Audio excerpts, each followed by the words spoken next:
Yes, I've seen it. Is it good? Yeah, well, if you go in knowing it's a crap movie, it's pretty entertaining. I mean, yeah, that's a lot of movies. It's like most movies these days. Well, I grew up watching movies in the 80s, and this was very much a movie like in the 80s. A movie from the 80s. Mm-hmm. Where did you watch it? Was it on a streaming service already? It's on Amazon Prime. Oh, shit. I'm going to have to watch it now. Yep. It's only like 90 minutes. So. If you don't hear me talking, you know why. Oh, Lord. That's okay, Rick. We just need to introduce the episode. So it's right. I really don't have much of a job anymore. Don't need to do much. Nonsense. If you don't hear me talking, it's because I'm asleep, so...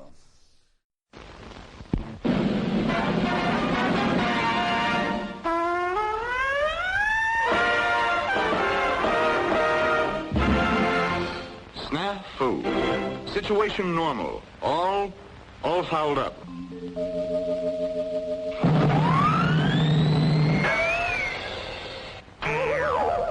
This is SNAFU.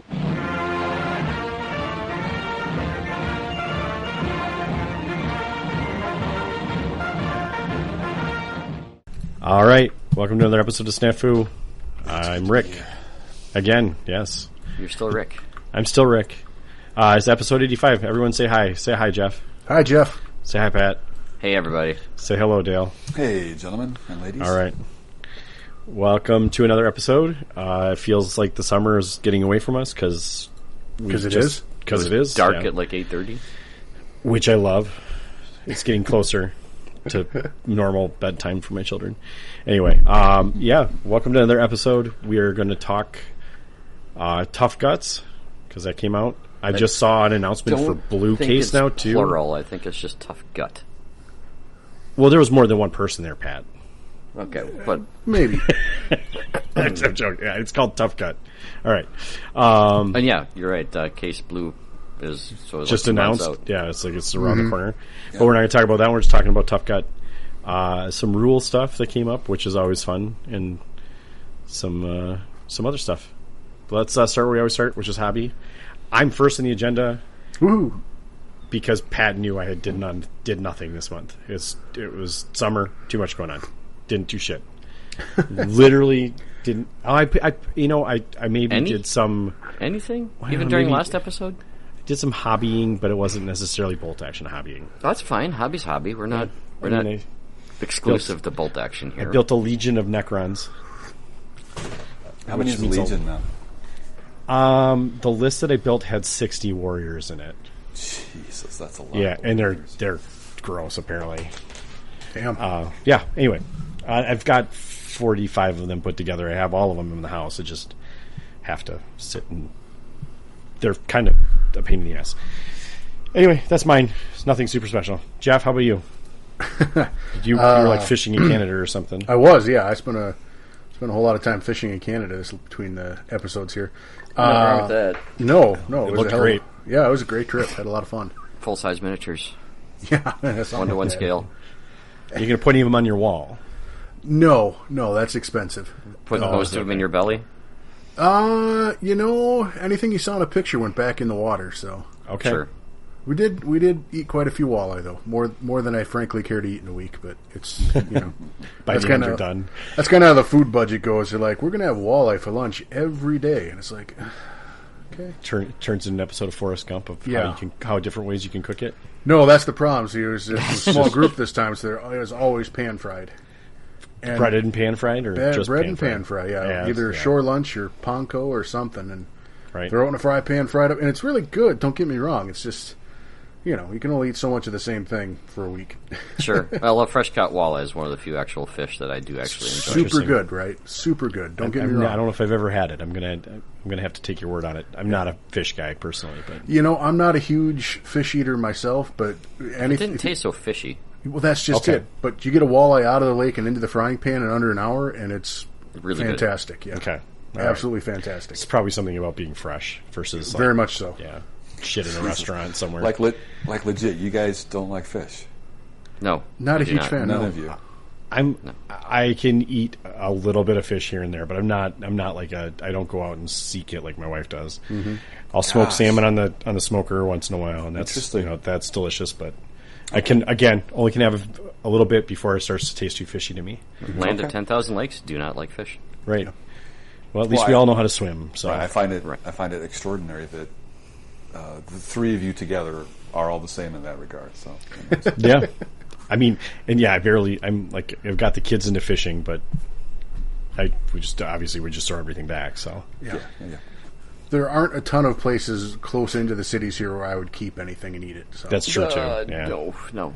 There's a few, but not many. Good point. So and my kids are pro crop or not crappie, sunfish catchers. Yeah. That's all they can catch. So yeah, but those are fun to catch when they're biting. They're fun. Yeah, that's all right. Time.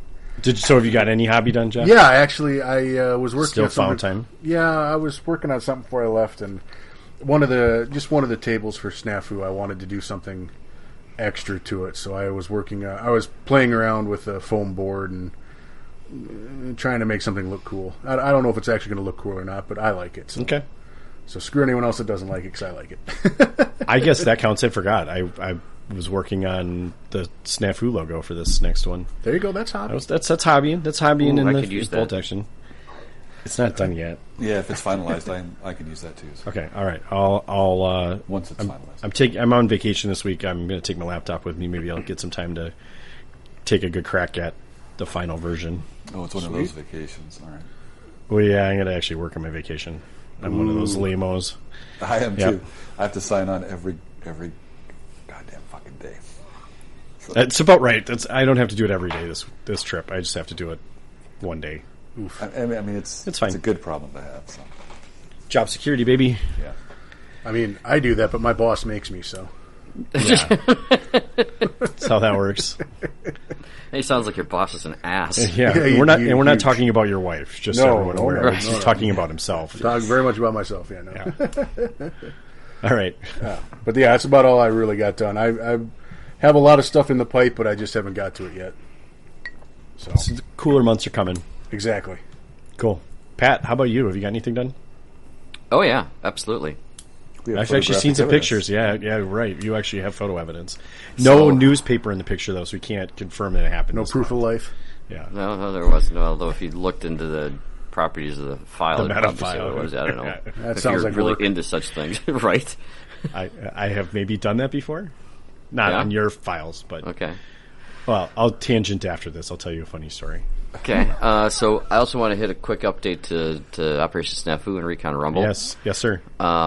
I will know by tomorrow what our current updates is. Jamie's been on vacation most of all of July. Oh, jeez. Okay. And then, so I think it was like a week vacation, week home, then 2-week vacation type thing. Nice. So he just recently got back from Mexico. I'm like, well, okay, that's a pretty good excuse for not updating the sign-ups yet. So pretty good, yeah. So I still think we probably still have spots left. But I would assume. If you're definitely wanting to go, I would sign up sooner than later. I already booked my hotel. Jeez. Nice. So we've added some sponsors. Nice. Yay, as always. So we've got some sponsors. We got Rubicon USA, who's always great to us and always very prompt in responding. Mm-hmm. And have the best shit, just honestly. They really they gave us a bunch of special characters this time too. Oh, cool! Sweet. Oh, that's new. That's cool. New for us, anyways. Yeah. In addition to like 4, I mean, their kits are awesome. Let's face it, their kits are top notch. Yeah, absolutely. And then Osprey sent us like 4 or 5 books, campaign books. Sweet, awesome. You got a new Tough Osprey. Gut is one of them. You got a new Osprey contact again? Another new Osprey contact. Yeah. Okay, well at least you got a contact. That's good. So yeah, I did send him an email late Friday as I was thinking about it to see if he could get us back on the early release list that I've been on with all the rest of them, except for they keep disappearing. But so hopefully we get back on that list and get a little earlier copy and maybe help get every information out so that you can decide if you want to do the pre-order or not. I mean, if they want us to hype something, they kind of need to let us hype. Sure, and it's right. And again, we're always now. We're not really a hype machine. We're honest. We're an honest well, sometimes that's hype, though. Right. I still feel like most of the time we can find a nugget that makes the book worthwhile for the price. I mean, to be fair, I don't think we've ever had a book where we're like, this is complete garbage and you guys should Well, let's not set the marker. Let's not set the bar. Have we though? I feel like there might have been a couple books we were I close. think we ragged on one or two but we also apparently had an early version that still had grammatical errors. in it, Oh so- yeah, I forgot about that one. That went with that Yeah. version anyway. Yeah, I forgot about that one. So we got Osprey. They're always great. And now we've just recently, just as of today, added Father and Son Gaming. Nice. Awesome. Who were very quick to respond, even on a Saturday. I'm like, whoa, okay. I think they got a shop like a brick and mortar. Don't they work on Saturdays? I'm not sure. They might. That I could think be if they're like me, you always answer emails anytime. right. It's hooked up to your phone. And, Yep. Yeah, And you it's just kind of always like, there. Yep. Well, good. And then they got to the important ones, so I feel important. You're not on the spam list yet, so that's good. Sure. Well, he said that we've actually driven some customers his way, which is awesome. He makes That is awesome, actually. Yeah. If you got quality stuff that you're making and selling it, then yeah, we'll certainly let people know that's awesome Yep. Yeah. when they do. Are they the guys that make the movement trays or the carrying cases? The carrying cases that Jeff and I have, Yep. yes. Right Yes. on. Cool. So yeah, that was some hobby. I threw another dozen or so lines in the water to see what shakes out by next week. To Get some more sponsors for- panfish. Let's get some more panfish. right? Or walleye. Looking Get for some walleye. trophy walleye on this one. Yeah. I feel like we got a few of them already, so that's good. Yeah, I sent my official submission to Warlord Games for their tournament support. So hopefully that coffer hasn't run dry yet. Does it try out? I don't know. Okay. I know that John has had trouble in the past when doing these, but those could have been still back supply chain times. I don't know, or In the back before in, times or the during times? Yeah. back in the COVID eras, they might have. I think they had some of them, or there was a lack of organization. So I don't know. Like I said, I just sent it today, and I'm sure John's at a convention somewhere, so I probably won't hear from him until Monday or Tuesday at the earliest. I feel like John's always done his best to He takes throw care stuff of at us. us. Yeah. He'll find a way to take care of He'll us. figure it out. Yeah. So the interesting thing about the new Warlord system is that the TO actually has to go in, depending what tier you're at, there's a set dollar amount that goes with it. And I know we talked about this a few episodes back, and I think John was on, he talked about it. So our events are both tier 2 events, so that's like $240 US and MSRP worth of stuff. But I have to go pick what exactly I want. Which is nice and tough at the same time. It's like, well, okay, I need to actually look, and so I'm trying to pick things that are kind of falling along the theme of what we're doing, Sure. Yeah. and not just, oh, hey, well, we're doing all the hot places. Let's get Winter Soviets. No, it's not that. I mean, there might be something to be that, like buying shit for the next year's theme, even though we There don't know is what that, the I theme suppose. is. I suppose. Like, That we could be don't- too. That would mean we knew what next year's theme was. Yeah, that's the biggest problem. Right. Is you normally figure it out that weekend when we've been drinking too much. All the winter places. Spotlight on Finland. The SNAFU Snowman. There you go. That's got to be number 8. Whenever we get to number 8, that's the SNAFU Yes, there you Snowman. go. The SNAFU Snowman. I like it. And then, yes, I am assembling a lot of models. I'm working on my list for World Open War. Officially paid the entry for that, so we're locked in officially. Damn.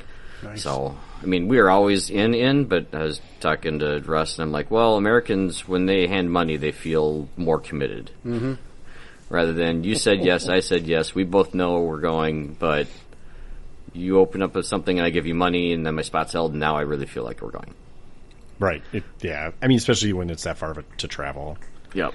So I think, guys, we still have one more Wednesday night spot to book.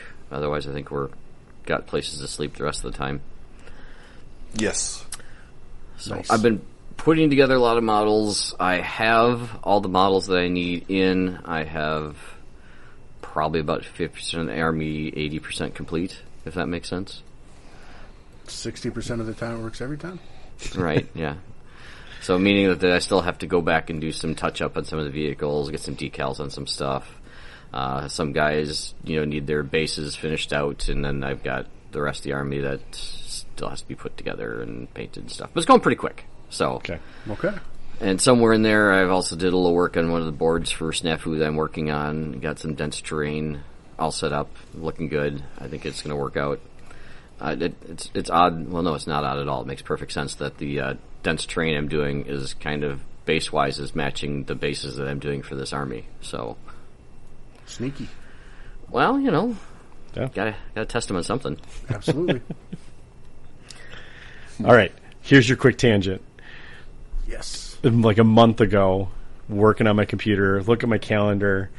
All of a sudden, I look on my Wednesday afternoon, and all of a sudden it says, what did it say? Drop the kids off at the pool. I was like, what the fuck? Why is why is it scheduled on my calendar? And then I look at my calendar. It's every Wednesday at 2 p.m. Someone has booked a thing on my calendar to drop the kids off at the pool. Everyone knows what I mean by that. Right. And then are you a magazine tucker on the walk? Or yeah. Yeah. I mean, it's right behind my office at home, so sure. I usually just leave a book in there. But then I start looking again, and there's another one on Saturday mornings, that says, take a huge dump. And this ties back to your meta thing, because I was like, where the hell are these coming from? I'm like, and again, reoccurring every Saturday for 6 months or something stupid like that. So I have to go digging in there, and I'm like, I can't understand where these came from. It looks like I set them up. But I'm not like someone that blacks out and doesn't remember making weird ass calendar invites. That's pretty bizarre. Very bizarre. Reoccurring too. It's not even Sleepy Rick, half asleep, went in there and scheduled a meeting in my calendar to go take a dump on a Saturday morning. I set up a reoccurring. If you have to schedule me time, find any way you can. Yeah, right, I guess. Yeah. So what I think happened in my boss and I have known each other for 15 years, and we did a meeting. My laptop was open. I went to the bathroom. I think he maybe did something. We used to do stuff to each other's laptops all the time, and we thought it was funny as shit. But I asked him, and he's like, I didn't do that. And then 10 minutes later, he calls me back, and he goes, I think I might have done that. So, but this meeting happened 10 months ago, and he set it up for way in the future. So it wasn't obvious until much later. So yeah, that's pretty clever. Don't leave your laptops open, kids. Even though mine was we were doing a collaborative meeting, and I needed my laptop to run the thing while I was going to the bathroom. Window F, man. They needed my laptop to run the thing because we were doing a collaborative meeting. So I didn't have, it was a safe space, so to speak, but clearly wasn't. Anyway. So there you go. There's my story about the meta. I had to look up the metadata because I'm like, how the hell where did this come from? So there you go. Take a huge dump. There you go. It's fiber related. Yes. Yeah. Yeah. Dale, how about you? Did you do any hobby other than weird calendar invites? Jesus. My boss actually might listen to this. His son plays bolt action. So thanks, Derek. Nice. Yeah, it's Jesus. I mean, how do you follow that up? Yeah. Well, I'm sorry. It was a funny story that was related to something that happened. Having worked in multiple huge corporate and mid-sized and small corporate environments over the last 30 years, I'm shocked and appalled, and well, and every year having to take training about what's appropriate and not appropriate, and sign all of these documents and shit. It's just I'm like, all right. So him and I worked at another company previous to this. And sure, I know. We would do something called whenever someone left their laptop open in the office or their computer open in the office, we would go and change their desktop to David Hasselhoff, a shirtless David Hasselhoff desktop screen, and they would find it 3 days later. So we called it hoffing each other. Nice. Which is what we just did. It was just hilarious. And yeah, we're in a creative department, so we weren't even in the main corporate office. We were put in another building because we were degenerates. But so yeah, it's pretty common for our area. He wasn't doing anything super malicious. It was hilarious for what is going on and why are these all of a sudden? No, on the calendar? Yeah, we used to do that, but we changed it to Culver's wallpaper. Just nothing Sure. but the Culver's menu items everywhere. Jeez. I've only been on one team where something similar happened, and someone walked away, didn't lock their computer, and someone jumped in and then sent out an invite to lunch for everyone, saying that they would pay. I mean, same. Yeah, and so, and then no one ever left their computers open after that. So imagine that. Yeah. Okay. No hobby. I'm working on a brand new army for World Open War. So okay. Nice. It's about 2 months away. Yeah, the Army is about 2 months away from being completed. Shit. So we'll leave it at that. You gonna do some what were we talking about last? What the hell was the paint scheme that we were talking about? That you and Jason were talking about, Pat? Slap chop. No, Yeah. I don't think it's going to be slap chop, but we'll see. Like, are we going to be helping you paint these guys 2 weeks before? No. Because your hand's going to be crippled from trying to. No, this paint too much. isn't 350 Skaven. This is kind of close, maybe. this is different. So Okay, good. This is different. Yeah, that was a unique situation in itself. yeah, It was worth it though. no, that wasn't worth it. Didn't you get a hammer out of that one though? Not from. Well, I guess I did score well enough on painting that army that it did. That was part of the score. So Yeah. Okay, there we go. Okay. Well, good luck. Godspeed. Get on that stuff now. You decided not to get a commission, though, right? I decided I think not I asked to you get a that, commission. Yeah. Okay. Have you got the models assembled? Almost completely assembled. Yes. Okay. There's a We'll good see, start. that's hobby. And I have That's all good. of. Well, yeah, I mean, I've been working on it. I've got all the Okay. movement trays and. Okay. Yeah, everything is Movement on trays. my desk. Were you playing Warhammer Fantasy again? Well, no, we're not. So, like I said, it's not 350 Skaven. It's something else. There's a lot of infantry, though. I tried to build an army with as much infantry as I could. So, Okay. Well, they're the ones taking all the objectives. So That seems to be the case. for most of the objectives, yeah. Mm. yeah, Cool. Yep. All right. Well, sounds like a relatively productive month considering it was summer. It was very beautiful outside today. I don't know how anyone would get any hobbying done today. It was Unless they were brutal outside. today. It was way too hot. Oh, yesterday was the super nice day. You're right. Today was hot. Yes. Yeah. Yesterday was gorgeous. It was a perfect day. I was Yeah, really yesterday happy. was nice. Yeah. Really happy I mowed the lawn yesterday and didn't have to deal with it today. That would have been just awful. Yep. It's funny. I've mown my lawn like 3 times this summer. It's been growing super slow. It wasn't really the lawn. It was just cutting the hayfield that was in my weeds. backyard. The dry whatever. Yeah.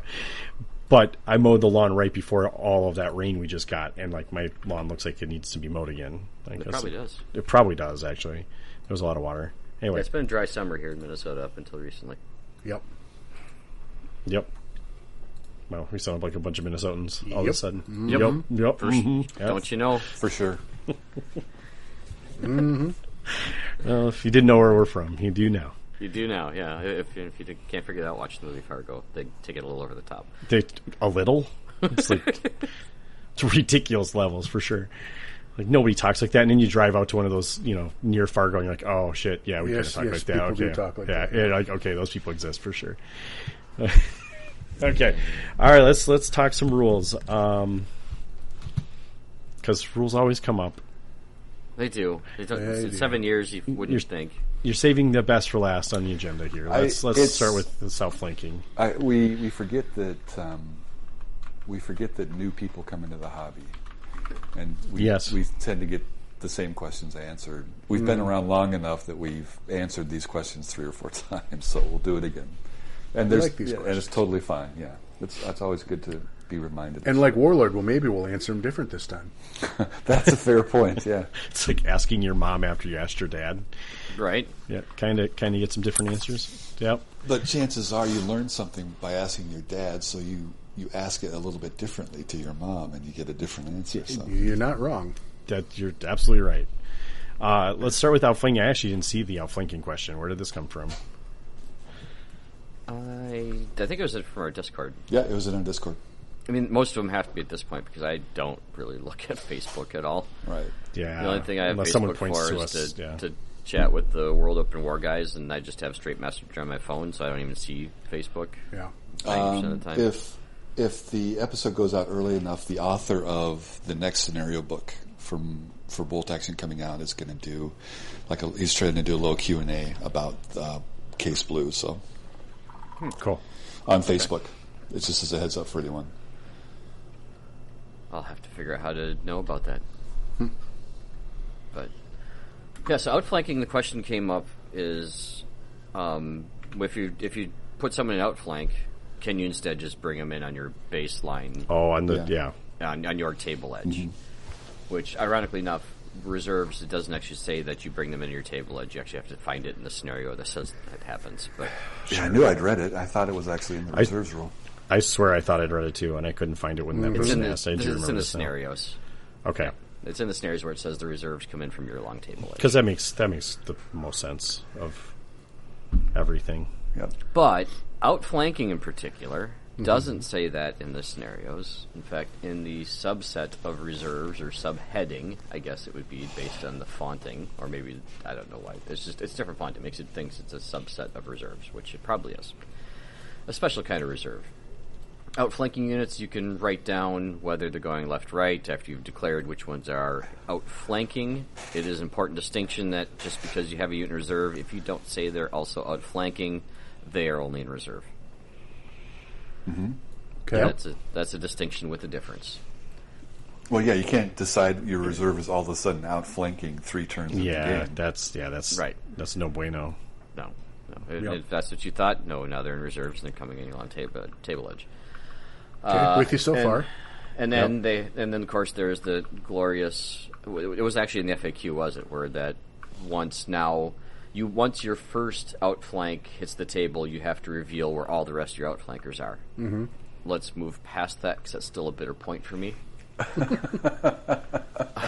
Was that actually in the FAQ? That is actually in the FAQ. They've now officially made their dumb answer dumb. Yeah, Let me throw the air quotes here. They've been spotted. Like. all of them have been. Yeah, all of them have been. Okay, sure. Anyway, all right, yeah, moving on. past that particular wound, that's doing some healing. It does say in the third paragraph, from turn 3 onward, you can bring them out, and it does say specifically either the right-hand side or the left-hand side, obviously based on how you've indicated. Nowhere in the paragraph where it says how you're to bring them on the table, which is turn 3 up to 24 inches, turn 4 add 12, turn 5 add 12, etc. Nowhere does it say or your long table edge. Sure. So that to me means that if they're outflanking, they're coming in on whatever side you designated. Now, you can have them come in on the 1-inch corner of your long edge, but they still have to come in from that left or right side that you designated. Okay. That's in the reserve rule, right? That is in the outflanking maneuver rules. So the first paragraph covers you writing down the secret directions they're going, and that the whole they have to come in. Units attempting outflank in the second paragraph, and down orders turn 1 and 2, and from 3 turn onward, they are coming in from the right or left side table edge. So to circle back on the point where in the scenarios it gives an additional rule for outflankers where they can come in on your long table edge. It does not say that about outflanking in any scenario. In any scenario, it only says if it's allowed or not. Jeff shifts in his seat because he's uncomfortable with this. Yeah, I know I've read it. Are you grabbing your book? Hold on. I know I've read it. So I guess I'm going to have to find out where I read it from then. Okay.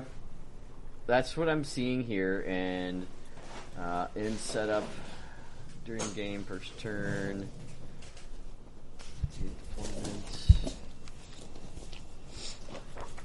Otherwise, just bring reserves in wherever you feel like. Set them in the middle of the board, I guess, right? Sure, that seems reasonable. I guess it says first wave comes in from their long table edge. Let's see, reserves, save page 132. So I guess it's saying the first wave is coming in on the long table edge.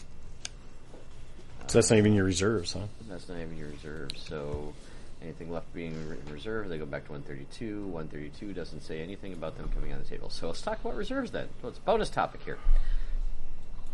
So reserves are troops that are needed deployed in the table. Reserves units cannot do anything the first turn, except for top secret. Don't play that, it's a bad scenario. Even reserves cannot do anything the first turn. They still get the order dice, and they just have to go down. We all know that. The down order delay game. From turn 2 onward, they can be ordered to enter the table with a run or either advance or run. Troops are not allowed to make an assault when they get to the table. Troops are only allowed to make an assault if they're already on the table at the start of their move. Player is not obliged to move his troops from reserve unit. He can leave them reserve, giving it a down. When units move from reserve onto the table, They require an order check with minus one penalty. If they pass it, because it's an order test required from reserve, it is not completely certain if these units will arrive. If the unit fails to enter the battlefield, they are dead. Note that units cannot exit the table during the game except for where it's allowed. So it just says when units move from reserve onto the table, they make an order check at -1. It doesn't really say where they come on. Yeah. Shit. Awesome. See what happens when you read the rules. No. So actually, one of the things I've actually noticed now that I'm looking at this again, like maybe a little more objectively, is like, so again, this is a very nuanced thing, and it's only something I would maybe notice in this, is that reserves is in a larger font, which means it's like the overlying header for the entire group, and outflanking maneuver is actually a subset of the reserves rule. Yep. So, and it says in there that they can come in on from the edge or the other edge. So to me, that says like they could still follow the other rules, even though it doesn't tell you where they can come in. Say that part again. Go slow that down. What? Okay, sorry. So what I'm reading is that there's a rule that says, it says when you look at that rule, shit, I just lost the page. 132 is where reserves are and outflanking is. Thank you. I was literally just there. Turn to 132 in our Bibles or our books, whatever. Hymnals. Sure, your hymnal. Yeah. Units outflanking on the left-hand side can enter from the left-hand table edge out and blah, blah, blah. Where did I just read it? Hold on. Units outflanking. Well, the key word is that they can. It does not say that they have to. It says that they can. Now, you brought up a very good point that it doesn't say that reserves can come in from their back table edge. So, just says when they come on the table. Yeah, you're right. It can. It does say can. It doesn't say must. Right. So, like, as it is a subset of the reserve rules, I would still. My argument would be that it's part of the reserve rules, and it just says I can do this instead, essentially. But I could be totally wrong. Who the fuck knows? Yeah, am I wrong? If that said must, I would say yeah. If it says can, it sounds like an advantage they're taking care of. And then, wait, and but again, it also it's part of the rule, It right? also doesn't say where reserves actually come on the table. So There is that. it just says they come on the table. Like, cool. I want to put them here in the middle, 6 inches away from the objective. Right? Just says I put them on the table. See, this is what happens. This is why you need attorneys writing your rule books. Right? Or technical writers, or Yes. computer programmers, or all three of them. people and that you would understand have an editor. Right, people that understand language needs to be precise. Because a bunch of people like us are going to tear it all apart and look for words that aren't there and go, see, it doesn't say that. I mean, Doesn't say my tank can't fly. all of us would rewrite this in completely different ways, which is what would make it really unusual. So, Yeah. I mean, mine would mostly be bullet points. Step 1, step 2, step 3. Well, Yes. I would definitely take some of the conjecture out of it, right? I would definitely take some of the other, right? We don't need all these extra words. We're going to make this rule 15 words, and it is only the rule. It's not talk. It's literally changing a can to a must, right? Yep. Right. Using definitive words. Every lawyer, every technical writer, and every computer programmer understands the difference very, very well. So. Yeah. Well, and honestly, they could mean what they mean. Just they have to be clear about it that way. They have to be stronger in their language the other way as well. Mm-hmm. Right? Yes. It's kind of like that. Really, we're gray because we are not. And maybe it's only in our English versus their English. I have no idea. Who the hell knows? Like, it could make more sense to I someone wonder what else. the German version says. Holy shit! That's actually, if Nine. I maybe I should learn German just to be able to read that version. No. You're right. Okay, fine. Okay, I'll just drink their beer. I like There their you go. beer. Just brew their beer. I do brew their beer. I was just going to say, all I have to do is brew their I don't. beer. I don't follow all their rules though. You're not 'cause a, I can't, You're not a 'cause- Ryan Heitzgebold person? Exactly. You can't be here. Didn't someone in the Discord chat this originated from say that they got a letter from Warlord about this very thing? Probably.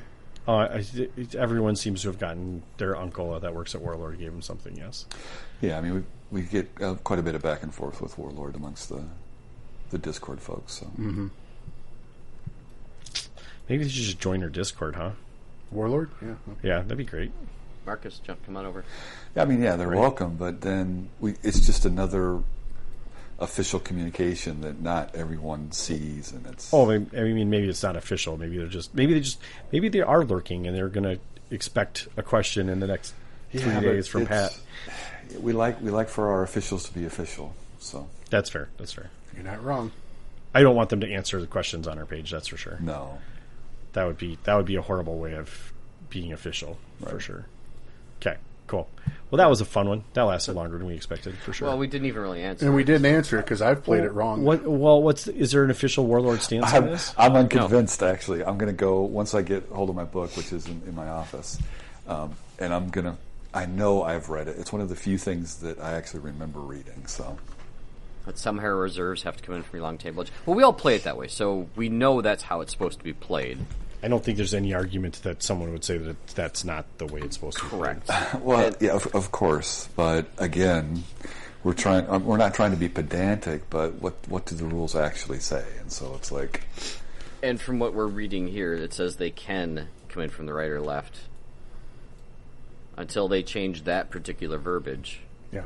I think it's up to asking your opponent how you want to play it before you start the game is the fairest way to do it. I think it's up to the TO to specify.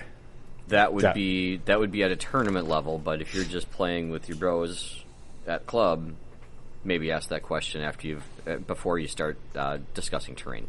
That's fair. And not make it a what the F in the middle of the game when tensions are high because it's closer than you thought it was going to be.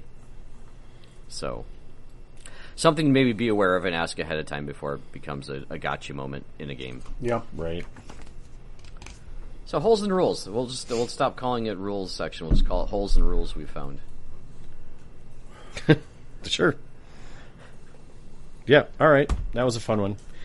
The next one, thankfully, has some pretty clear, definitive answers. Right. Recurring artillery is kind of a thing, I guess. Yeah. I'm gonna. Sorry. Before we get into this rule, I'm just gonna cast a vote that this is just a rule that should have been deleted. Just edit this one out. This is for something. Yeah. This is something you do when you're screwing around with your friends and having a fun game, and that's cool. It's not something that should be in the actual rule book. It doesn't seem tactically like it's not a tactic that should be regularly used. This feels like we're 4 beers each, nice good German beers into the game, and Yeah, I'm like, for sure. hey man, this gun got destroyed. Why don't I just send some of these boys over here? Well, it's not that the gun got destroyed. Because That's crew. Yes, I know. The artillery is, unless it's exceptionally damaged, the artillery piece stays on the table. I know. Also an unnecessary rule. Like Also unnecessary rule. deletes that rule too. Because delete it. Because again, like, what are you like? How many? Why are we keeping artillery track of dudes this? do you have? Yeah, this is it. Yeah, Like the medium machine gun team doesn't set their medium machine gun down when they're destroyed, right? I mean, just pull the fucking unit off the table. Well, that'd be cool though. That's like, a different unit type. That's infantry. I don't give a shit. It's cleaner for the game. Sure.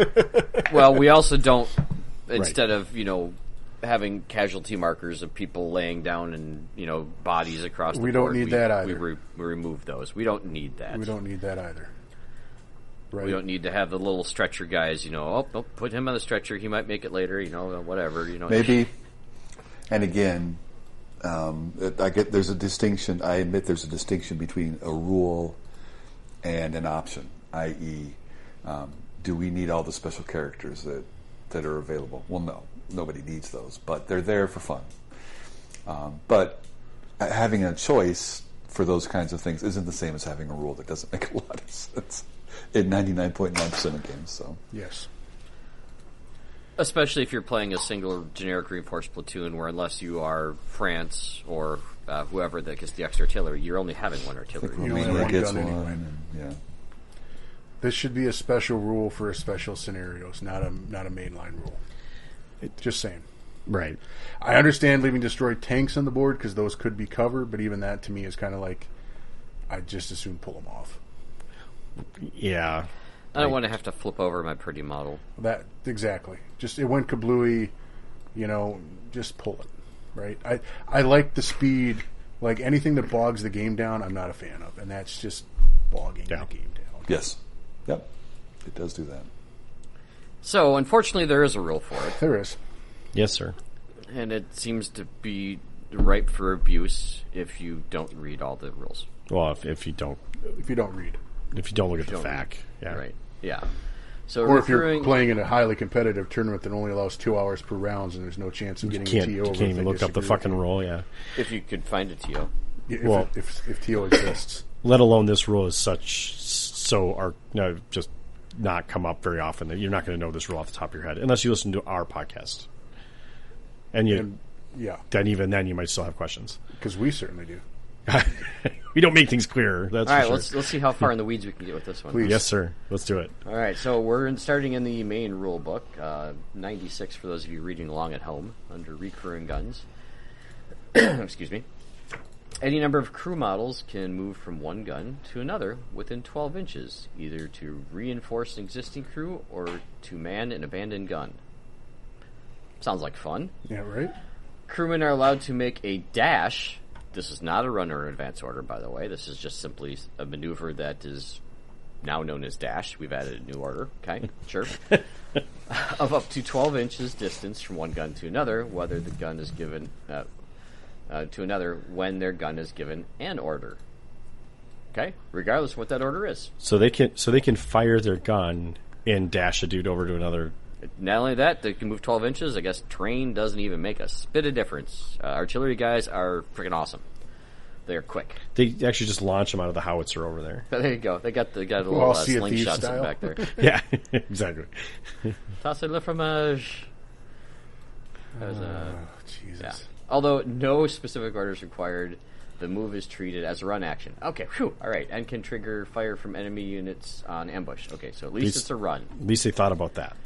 Ah, It's not a run order on unit. It just counts as a run. it counts as it's treated as one. Right. So you can shoot them with your ambush order. So if it's treated as a run, now that means you can't do rough ground. Oh, sure. There you go. Okay. There you go. Good point. I Yep, like that. right. All right, Yep. so they lost the slingshot. Crewmen Damn. cannot transfer between guns that are more than 12 inches apart. Okay. Crew transferring from one gun to another cannot serve either gun that turn. If the crew transferred from an abandoned gun that currently has no crew, the gun's order dice is flipped to down once the new crew have moved in position. Remember, the abandoned gun, you are placing the order dice next to it, not putting it back in the bag between turns. Right. Whatever. Yeah, because that makes things clear. If the gun is destroyed, surviving crew are able to recrew other guns within 12 inches, so long as they can be given an order that turn. The only action the crew can take is to move to another gun as described. If they have already taken their action that turn, if their order test is failed or there are no other guns within 12 inches, then any crew models whose gun has been destroyed are removed as casualties. Whew. Thank you. Remember that artillery unit counts as destroyed once the gun itself is destroyed, so the order dice representing this is removed from the dice bag. Any surviving crew that have had their chance to move to crew have had their chance to move to another gun. Okay, so the question came up with veterancy. Oh, yeah. Wait, hang on. Is that all it says? That's all it says. Did it specify that the entire crew has to move to the new Nope. gun? It doesn't have to. It does not have to. So let me ask you this. Maybe the fact Any number of crew. Yeah. Yeah. So if I've got a Japanese gun with 5 guys Yep. and a second artillery within 12 inches, no rough ground in between, whose crew has been destroyed, Yep. I can run 2 guys over to the other artillery weapon, right? Yep. Does that put a dice back into the bag? Yes. Yes. So, Thank like you very Pat much. said, Jesus Christ. the dice for the artillery would get set next to the artillery piece that has no crew left. No. That's the abandoned gun. Right. Right. Yep. Yep. But So- that abandoned gun gets the dice back. So, so the dice follows the crewman. Nope. Dice No, follows, no. Dice follows the artillery piece. Okay. So Again, artillery consists of a artillery model and loaders. okay. Here's okay. So this then, if you've got an 88 and all the crew are destroyed, you don't lose that dice. it stays. No, it stays on the table. It It does stays not on go the back in table bag. and then counts as destroyed at the end of the game. Thank you. Right. Okay. Yep. unless you get an artillery guy over there, and in which case that dice would go back in the bag. That's during the next turn. That's the distinction. Right? So I've been probably doesn't go back in the bag. Doesn't go back in the bag until there's crew there. It just stays with the artillery piece. Okay. Most people don't play it that way because it doesn't. You've got one fucking artillery piece. You don't have enough guys to. And if you have a second one, you usually haven't thought to put it within 12 inches with no rough ground in between the two. Well, no, I've definitely thought of that. Now that is definitely I've made sure that I do. So not in the day and age of the multi-launcher, because inevitably you get one guy in between there, and all of a sudden they're hitting all three. Kabooms, yeah. Got the guy trying to make snap to action orders in between them. Well, I mean, 6 inches is there's a bit of leeway between 12. So right, true. Okay. All right. So in the errata. Right, so let's get back to the question. Oh, yeah, so we're not even done with this yet. Okay. Right, so if you have a veteran unit and you run one of them over to another crew, an inexperienced one, do they become veteran? Do they not? Someone argue they do. God, this doesn't make sense to me because, like, even if they were inexperienced, right? Like, okay, so treated like a transport, the lowest ranking, not the top, not the highest ranking, right? Like. Yep. Or veterancy, sorry. Right, so it still would be an experience in my book, even if it didn't change, even if there wasn't an FAQ. That's how I read it. Right. Of course, the argument was that's a way you can get cheap guns and have two veterans and save the 60-some points or whatever it is because you're that guy. Somehow doesn't say they can't fly. You're smarter than the rest of us. Somehow he's found the loophole. So. Well, he did until this was closed out, and this is a very early errata, by the way. I believe this is within the first couple erratas. I didn't see specifically, but I looked back at least 3, and there's at least those. So at least it's been this way for a couple years. Errata, which means this isn't an FAQ. This is a changing to the way the rules read in the rule book. Mm-hmm. Right. Page 96, recrewing guns. The following paragraph will be added. If the new crew is reinforcing an existing crew, they immediately become the same rating as the existing crew, regardless of what they were before, and also lose any other special rules they might have had. If they are crewing an abandoned gun, they keep their own morale rating and special rules. That makes sense. Sure. That makes a thing, yeah. So you can't have your inexperienced 88 and your veteran 88 and go send one guy over to the inexperienced 88 and get 2 veteran 88s. You could somehow kill all your own guys. Well, if all the inexperienced 88 one were killed off and then you sent some veteran, then they would be veterans. Send 4 of the other dudes over or whatever, yeah. Or you could send all of your inexperienced over to your veteran for 1 round. And so they become veteran, and then you send the veterans back to the abandoned gun. And you have 2 veterans. Red Rover, send veterans over. And then you've lost 2 rounds of shooting. Yeah. With your 88. Yeah. No. You've lost a third of the game in shooting. Well, maybe more. You might get lucky with the 7th turn. No, because you could. Okay, you're right, because you have to completely. You can't actually abandon. You can't. Yes, you can. Voluntarily abandon. No, you can't. Yes, you can. You cannot voluntarily abandon your gun. Yes, you can. Where does it say that? How does the first one read? Any number of crew models can be moved from one gun to another gun within 12 inches. Fine, okay, they can't charge, yes. Thank you very much. Okay. So any number could be all of the number. Yeah, you're right. That's stupid. Even though they can't abandon their gun by charging a unit or anything. Like I said, this entire rule should just be deleted. It's unnecessary for sure. Now I will note that in our tournament pack. That is a fair point. I mean, why would you give up 2 rounds of shooting?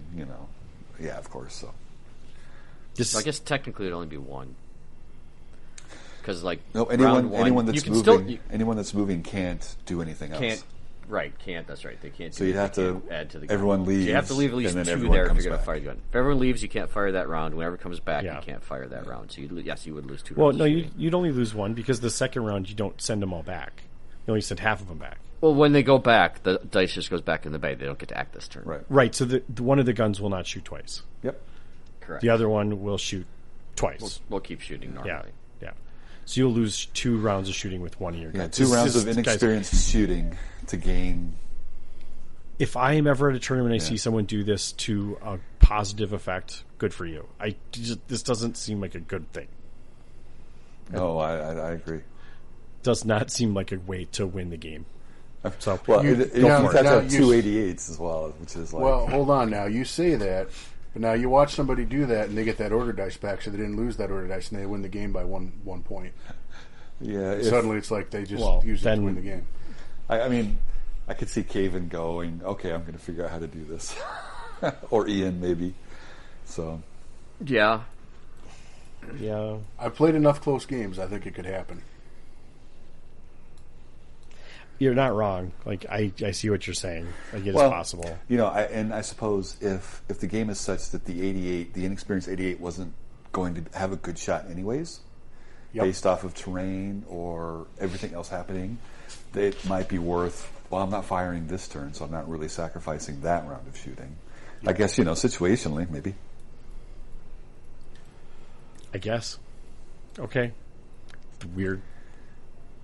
Very. When you get down into the really deep reads here, we start finding weird ass rules to talk about. But Well, those people aren't invited to my clubhouse. I mean, Those people are fun. I mean, these people are going to keep calling them these people. I don't like. This doesn't seem like something like someone's. This is one of those rules where somebody thinks they're getting a good deal on something, but it's actually the same price as everyone else, right? It's like, did you really gain an advantage? Like, I see your point, Jeff. Like, there's maybe that one advantage, but like, is there any other advantage? well, I don't see. Are you still ranged in There's- on the abandoned gun if No, you're ranged don't. in? No. I mean- Oh no, because you moved. You absolutely moved. let's save God, that for next count it as a episode. run. I don't Can know. we I mean, ask- the gun fired every turn. No, it didn't. No, it didn't. It would have gone down at least one round. The abandoned gun would, like, when it is recruited, the unit goes down for the turn. Yes. What if the gun's already fired this turn? Oh God, it's like now we're getting into like a flow chart of like. Well, no, I mean, like, okay, so Right, it happened that turn. I tried to range in my 88, right? Yep. And so now I need a 5. You land an Ebelwerfer shot, kill the entire crew of that gun. I Yep. recrew with my other 88 that hasn't gone yet over to that gun. Yep. Next turn, Right. that gun could fire. Is it still ranging in? It's fired every turn. So you're talking about the 88 that you're recruiting has been ranged in by On something. another mortar. Oh God. So Yep. So are you still ranged in, and do you continue to range in? Yeah. Are they ranged in, and do I continue ranging in? Oh God, you guys. This is why this rule should be just deleted. It's too many. It's too many headaches. And here's the thing: 99% of the time, it's not going to matter. But Right. It's that not gonna come one up. time it does, it's going to be. And the one time it does, and it's going to be a big, and it's going to have a big impact on an important tournament game. Sure. There's a few scenarios where it could be bonkers. Yep. All right. Yeah. Well, All right. Well, we just made it worse. officially for the Recon Rumble and Operation SNAFU, the recruiting guns rule will not be used. I will make sure to get that. well, don't we do single? Oh no, I guess you can. There are still some armies that can. There's have still ways multiple to get artillery. multiples. Yep. Sweet. Well, that was fun. I mean, Should it's we do another always fun one. This one will not make you. This one's not going to make you fun. It's not going to make me fun. It's not going to No. make me happy either. Yeah, I'm not happy about how this one landed either. I am totally. I get it, but I didn't care one way or the other. I understood the other side's argument. Like, I know that like there's arguments for both of the ways, just depending on how you read it, because they didn't write it in a way that was very clear. Well, wait a minute. We've already established that it's written. There's poorly written sentences in here. This one's probably one of the poorer ones for sure. So okay. Well, let's. First of all, we're talking about placing HE templates. Right. On vehicle specific. No, well, we'll get to there. No, sure. Let's just start with placing them in general. All right. Right. So again, I'm going to remind everyone there are 3 different unit types in the game. Yep. Only 3. There is infantry, Yep. which is your squad, your duders, your team weapons, your HQs. Those are all infantry. There's artillery, which we just talked ad nauseum about, and that is an artillery piece and its crew. That is what... And then there are vehicles. Yep. If you can't define a vehicle, I don't want to play this game with you. Just going to say that now. I'll play with you. Thanks. If they can't define what a vehicle is, you'll still play with Yeah. them? What are dudes on bikes? Infantry. Infantry. Joking. All right. Dudes on motorcycles? Also infantry. Depending what slot they're in. Unless it's Unless they're in the armored car slot. Less than our car slot. What's a squad of Kuba wagons? They're called a flock of Kuba wagons. It's I think or a murder. I don't know which one. Excuse me. It's a brat of Kuba wagons. That's the right answer right there. Ding, ding, ding, ding. We've got a winner. Tell him what he's won, George. A prop of Kuba wagons is what you won. With extra sauerkraut. Oh, geez. Does that mean they're all full of people? Obviously. Yeah, clearly. Well, crap. Now it's a transport, but still a vehicle. Anyway, okay. So we're for those reading at home, I am on 68 right now, where they first talk about high explosive and templates. Yeah. Targets hit by an HE shot, you then need to use an appropriate template to determine how many models have been hit in the unit, or have been hit. Templates are circles, 1, 2, 3, or 4 inches diameter. First, pick a point and place the center of. First, pick a point to place the center of the template on. This can be anywhere on top of or in between the target unit's models, so the template covers as many models as possible. If the target unit, but the template cannot clip any friendly models. Sure. Okay. They've used the magic word of center. Yep. First, pick a point to place the center of the template on. Okay. Models in between, anywhere, any point on the ground. They're actually saying that. Right? Yep. As long as it maximizes the number of models. Right, you pick a place, you pick a point to place the center of the template so it covers the maximum number of models in the unit. Yep. That's what it says. Right, which is you're building your argument again, aren't you, Pat? You're coming up with your Well, I mean, there's what the rules say, and then literally there's what the just ruling reading is. rules. I understand. I know where he's going with this, though. Yeah. I understand what he's saying, but I know where he's going with it in the future here. Anyway, keep going. Just Well, a little foreshadowing here. I'm just reading what the board says. Right. This is in regards all to we're what, doing. though? What is this in regards to, though? So, jump ahead to vehicles. Right, because this is infantry still, right? We were talking about infantry. That's infantry, yep. So Yep. that's how you place the template on infantry. The Yep. center of the template is placed somewhere on a point on the ground, on a guy's head, however, so you get as many models in that template as you can. Right. Right? If models in that unit. While yeah, not correct. covering while friendly not hitting models. yours. Yeah. While not covering friendly models. Yep. Okay? If we talk about putting templates on artillery, well, all And the guys... Actually, hang on. We should be specific. Covering is not the same as touching. So we said covering, and typically that's you're not covering the whole model. You just have to touch a model to affect it. Fair. Yeah, good point. That's you don't fair, have to yeah. cover the model to hit it. Right. You Yep. just have to touch Just it. have to cover any touch. portion of the model. Yep. There you go. Yep. Yes. Um, And now we go to the vehicles. Yep, we've played with artillery enough already. So vehicles back on 107. Hits from HE shells. When a vehicle is hit by an HE shell, the template is placed as close as possible to the center of the vehicle. The vehicle itself taking a single hit, and the units consisting of a single model roll just once. Note that the vehicle can be pinned by the pin value of the shell. It will receive multiple amounts of pins as shown for that level of HE, not just one, just like an infantry unit. Note that HE shots, even though they are placed in the center of the vehicle, hit facing of the armor the shot that came from is normal. Only indirect fires from the top. Yep. Okay. Place the template as close as possible to the center of the vehicle. And it didn't it have a further clarification right there that you just read? Please note that Please note that the HE shot, even though they are placed in the center of the vehicle, hitting the facing of the armor they come from. So please note that the shot, even though it was placed in the center of the vehicle, Okay. so placed. When they went back and they talked about placing templates earlier, I could pick any point. Right. And then the very first thing it says is you have to place it, the template must be placed as close to the as center of the model, As- the vehicle.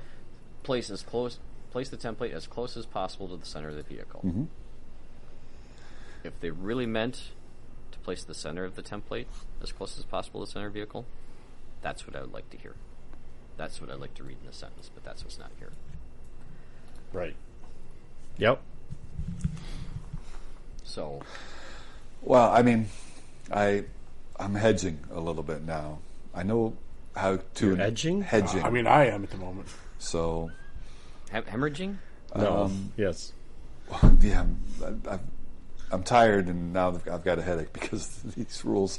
So, Well, we must be doing it right then. so, it's if you're covering the center of the vehicle with the template, you can't get any closer to covering the center of the vehicle.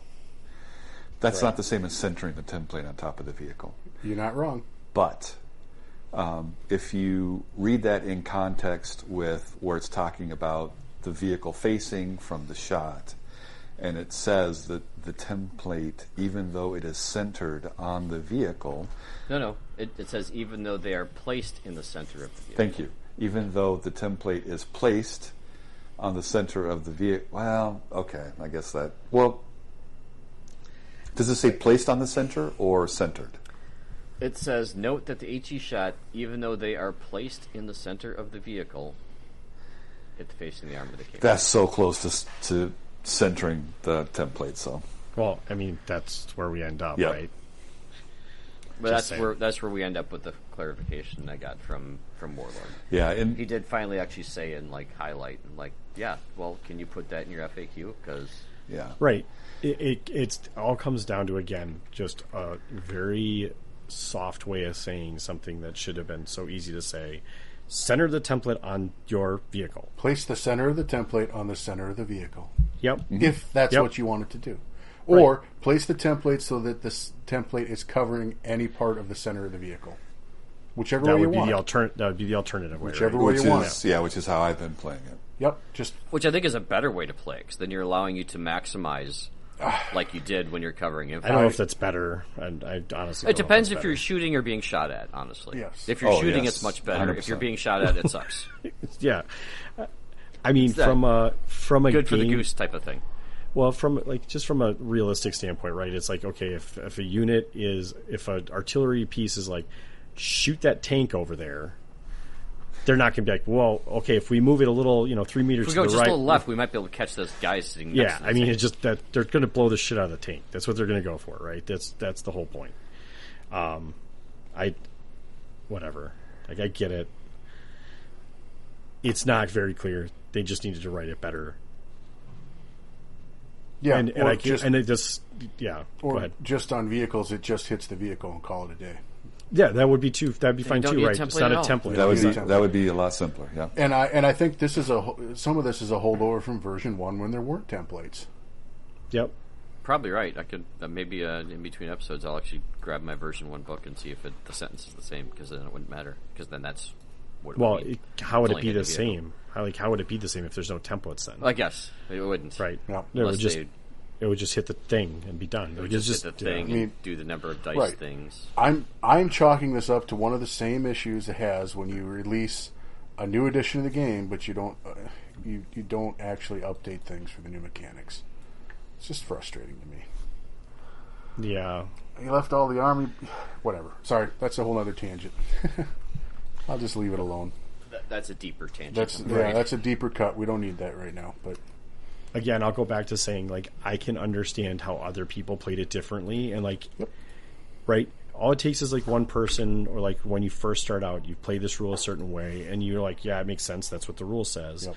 But another group of guys or players did something completely different somewhere else, and that's their interpretation of the rule, and they played it that way. And now we have two entirely different metas clashing over where the hell are you supposed to put a template on a vehicle. yes, Makes sense. I 'Cause believe the you rule's placed it. hard. I believe you placed it on the vehicle. You do. I think you could both agree that you have to put the template on the vehicle. You're right.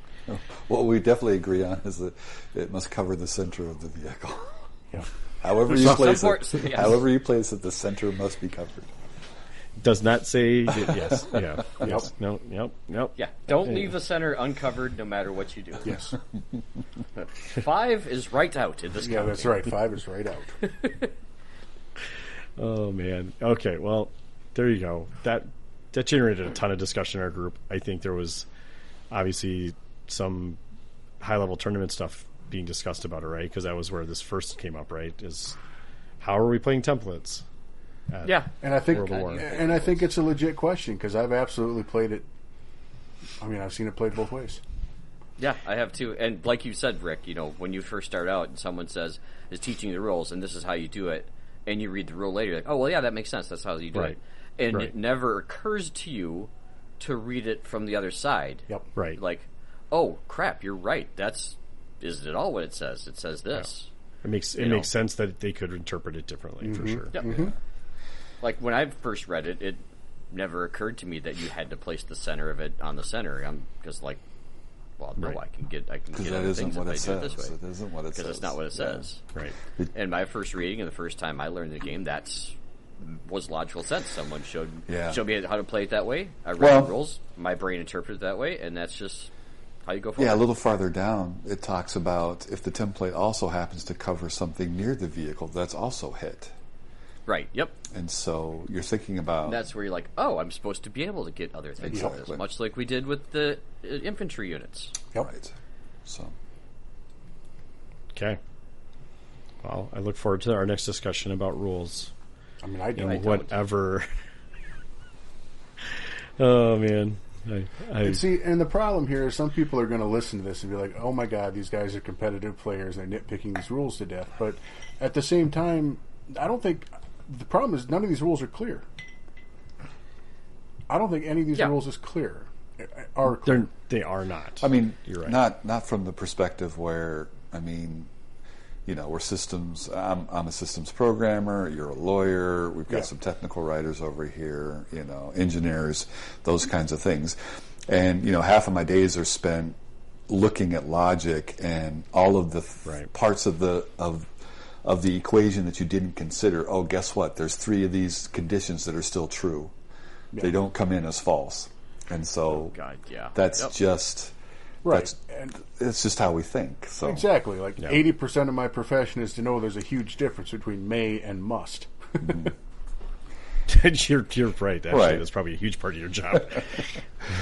Funny enough, you're like, oh, that says may. I run into very very similar pitfalls as both Jeff and Dale, and I do also write. I assist in writing code for configurations of highly configurable pieces of equipment, and the logic has to get to one answer, and if it gets to 2 answers, it errors out. Yep. And there's some fun in what do the rules actually tell us, and then that leads to different modes of play and different approaches to a problem. Yeah. And so it's like it's like and it being able to move that template around gives higher value to HE. Yes. For sure. And so that can affect the way that you build your lists and things like that. So it's just one of those considerations. So that's all.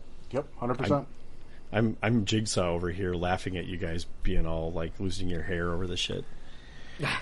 Yeah, I was losing my hair long before this. As someone that studies human, like the psychology of humans, that's it's hilarious. So, but yet 3 of the 4 of us don't like fish. Yeah. I mean, I like the band Fish, but that's a different story for a different day. Yeah, I don't know. I look at this and think about if any of you guys saw the video out there. There's a video out there of a guy doing a user study with a kid's toy. It has 4 holes in it that are different shapes. I've seen anyone who's seen kids knows what I'm talking about.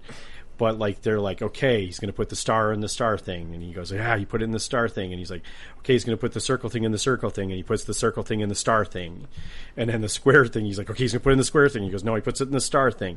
So it's just the psychology of humans. Like, yeah, of course we interpret things differently, and we do things differently than other people. So that's what they shouldn't be doing with rules. To be honest, they can't make it so that you can put your circle in a star. If that makes sense. It does, unless Unless that was the intention. Right, unless they want... Right, and that's what they wanted. They want the finger to go right into the starfish. So, I mean... Jeez. Now we're fingering starfish. Well, hang Oh, on. my God. Okay. Maybe we anyway, need a break. no, you can't do that. You still have to make it so that people know what your intention is. I don't right? know. Like, some people like you center the experimentation. template on the center of the vehicle is very explicit. We can that everyone understands the same rules, right? As a game. Going back to that tournament thing, though, like, we have people on our Discord that say, and this is probably opening a can of worms, but I'm going to say it anyway, like that they don't like that the game is advanced by tournament players, right? That people that are competitive players, as far as the rules go. And like, I think we've had discussions about it because I think that the only people that push the rules or try and break the rules are the competitive players. If you want to play a non-competitive game, then I think that like that's fine. I just don't. The rules still work for that. Yeah, and they do. I just think that is Bolt Action a competitive game? I think it's one of the better games, even though we bitch about how the rules are written. I think it's still better than most, and I think it has some cool shit in it that is different than most. So Absolutely. So I think there's an argument to be said that it is a competitive game, and I think that you can play it casually. There's no problem with that. Like, there absolutely is But not. casual players will come up with these too, but they're also going to be like, whatever. Well, right. The other guy's not going to care, and it's not. There's not going to be any skin on that. It might ruin someone's afternoon, but like, I don't know. It doesn't have the same feel. So, I'm of the mind that the competitive players are the ones that are going to try and push and break the rules a little bit, and those are the ones that you kind of have to watch out for. So we're just trying to warn you of what they're thinking. Well, I mean, in a lot of ways, yeah, because we've heard it and seen it, and by there we mean us, because we're doing it. We've done it for the last 30 minutes, basically. Sorry, I have a mirror. I have a mirror right here. Yeah. So. I have a little man in my pocket. So, Right, exactly. Okay, well, let's take a break after the rules headache that I was. need a It's drink, fun. yeah. Yeah. Jesus, if Jeff needs a drink, that's not good sign. Well, it'll be tea, but that's not the point. Oh, all right. It's a horrible day to try and quit sniffing glue. I really fucking butchered that, but whatever. Anyway, all right, we'll be right back. I hope you enjoy the music, and it's not going to be about rules. But maybe rolls.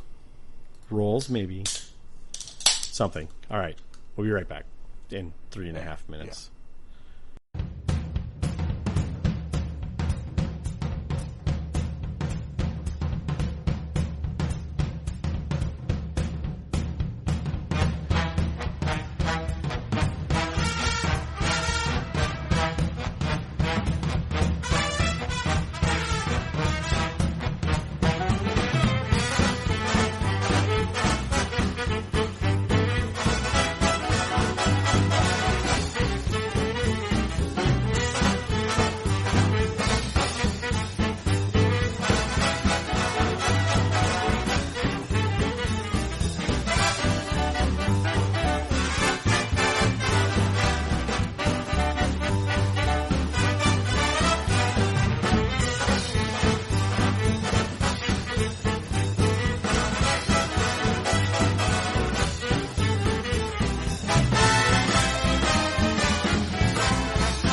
welcome back. Woot! Hope you enjoyed the music. I loved it. I always do. As Turn it up a always. little bit. Let me ask you guys something about the music. Yeah. So, This one in particular, or music in general? it's more of a general observation. I don't. I'm sure most of you guys are aware, and most of our listeners. I'd be surprised if they weren't also aware. So, music is very. It's mathematical, effectively. There's lots of patterns. There's lots of formula. There's an equation, and so is there something to most songs, at least popular songs that get play? I mean, you said "See You in 3.5 minutes." Most songs seem to run through to about 3 minutes. Do you think is that a mathematical formula kind of thing? Well, Meatloaf didn't follow it. He'll do anything for love, but not that. But not that. Right. But I won't play a song for 3.5 minutes. Or Queen. Queen has broken that rule. I could, To tangent on something completely unrelated to Bolt Action, but also a thing. I think the time is more about like radio play and stuff like that than it is about like like Mozart's written symphonies that were, half an hour long or 45 minutes long, and they're over suites and like they've got movements and stuff. Like there's mathematically like most music, popular music, is related to that. So do you feel like it's? I'm coming at it from a little different. I acknowledge the commercial aspect of that kind of stuff, but do you feel that over so many iterations, they've just kind of figured out that for the average person listening on the radio, now streaming, honestly, that this is the optimal length of time that we can hold somebody's attention based off of the equation that's being repeated throughout most popular music? There's definitely a formula. I don't think it's as mathematical as much as it is psychological, but yes, okay, absolutely, that's absolutely a thing, right? Like everyone knows that you write, you write a verse, chorus, verse, bridge, chorus, done. Yeah, that's the whole song, right? Like you can, there is a formula to a song. Now if people you're fancy, break do a them. key change in there. Yeah, bridge usually is a key change. Yep. Not always. Not always.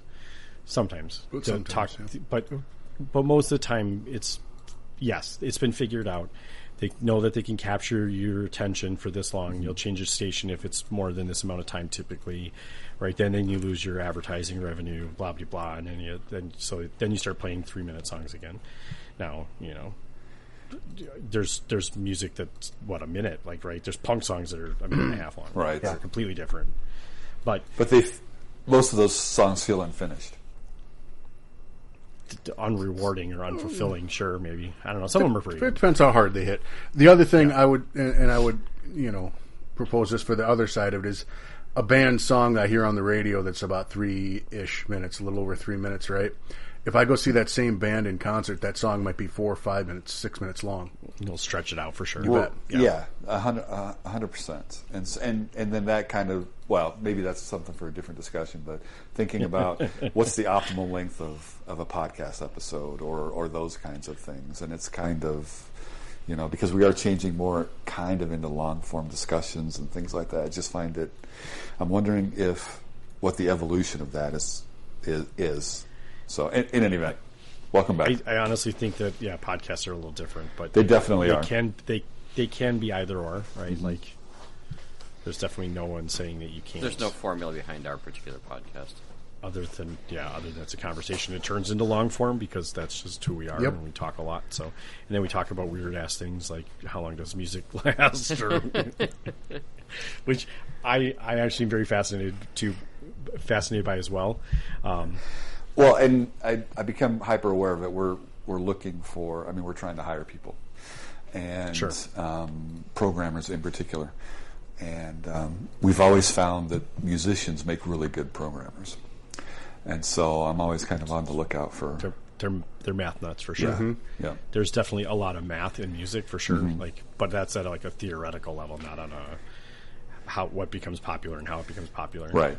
Not how can I string these power chords together. Right.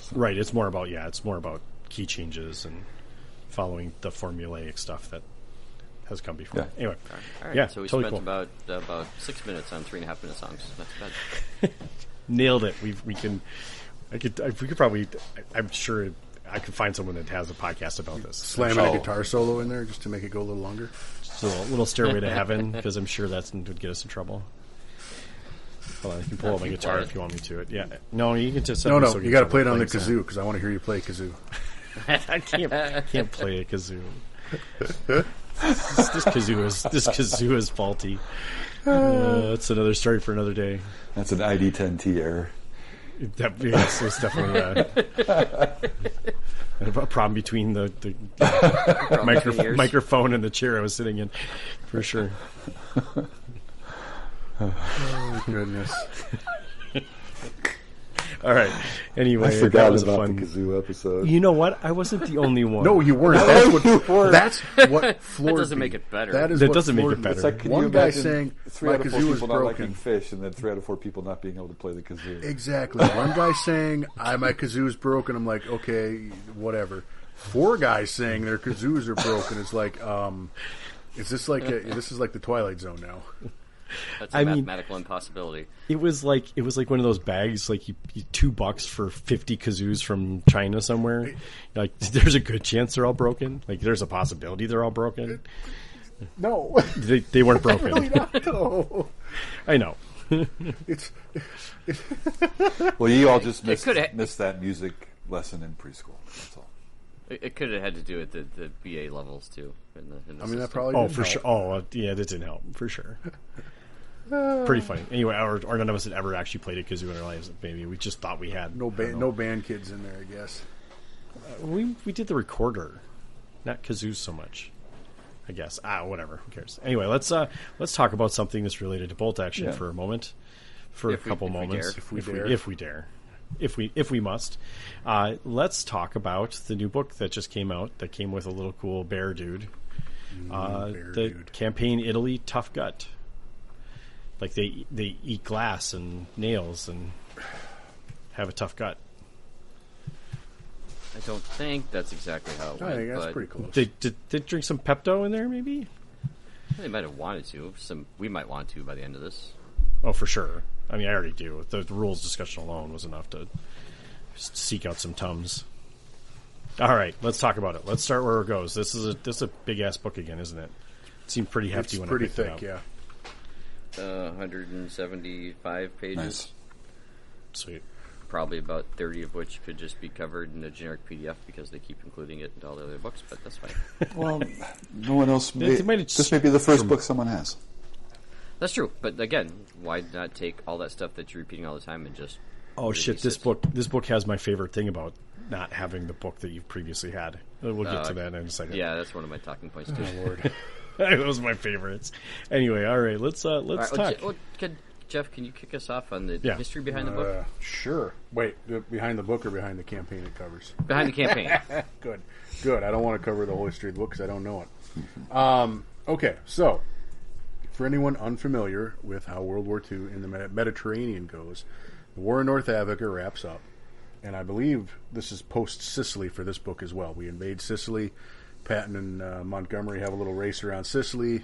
Patton wins, and it also more or less costs him his job because, that's how things go. There's that thing with the kid. There's all things with a kid, right? All right. So now, in a historical context, Russia, the Soviet Union at this time, is kind of just really reaming the other allies because they really desperately want us to open up a second front, right?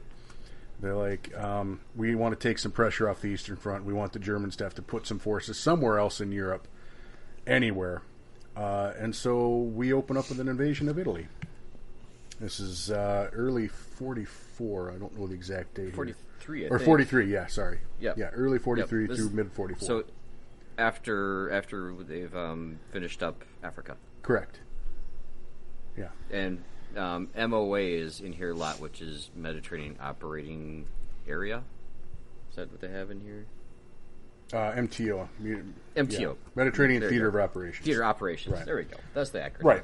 So From Sicily to Italy, there's a really, I forget the name of the strait, but it's. I mean, you could probably lob an artillery shell across it. It's a real narrow channel. So they invade the boot. You start moving up the boot, and the southern part of the boot is some tough fighting, but not the end of the world. But the farther north you go in Italy, the more mountains you run into. And so the terrain really starts favoring the defender. And there's a number of heavily defended, we call them defended lines here, that the Italians and the Germans have set up to just try to slow us down. And Gustav line. You know, the Gustav line, Gustav, there you go. That's all right. The Gothic line, a couple others in there. So the Allies are going to. So this book is going to cover the Allied campaign driving north, all the way through the Anzio landings, and then more or less, I think this goes more or less towards the end of the war because, you know, Italy, the northern part of Italy remained in Axis control at the end of the war. Yeah, this gets to the point where Italy does surrender. Italy surrenders early in the invasion. Yeah, Italy, because we'll talk about units for the Allied Italy forces. Yeah, there's the Allied Italian forces for the Allies, and there's I believe it's the RSI, which is the leftover fascist Mussolini supporting part of the Italian military that's still fighting with the Germans to the end. Yeah, we'll get into. Sorry, it's very hard for me to talk about that without mentioning the army list for it, so we're just going to leave that for now. But anyway, so that's the campaign you're looking at. So from the start of the invasion of mainland Italy, more or less to the end of the war. I would suspect that there will not be another book in this series as far as the Italian campaign goes, because I think this covers basically everything. Yeah. Yep, I'd agree with that. Okay. So yeah, that's the very high level background of what this book is covering. I'm going to throw in this in here and editorialize a bit. The history part of it's really good, right? I really like it. It's well researched to the best of my knowledge. It's very well researched. It's laid out in a format that makes sense, right? This is a good read. So in the old days, we'd call this fluff because, you know, it was made up, but this is actual history. The fluff is excellent. So the history in here is really good as far as I can tell. Maps are good. Maps again. are awesome. Same maps from Osprey with the same symbols we learned how to read a few years ago. Well, I mean, we tried to. I mean, I'm still pretty bad at it. But yeah, they're still just boxes and arrows. I presume they mean stuff. Exactly. But I mean, this is really well done. The maps are great.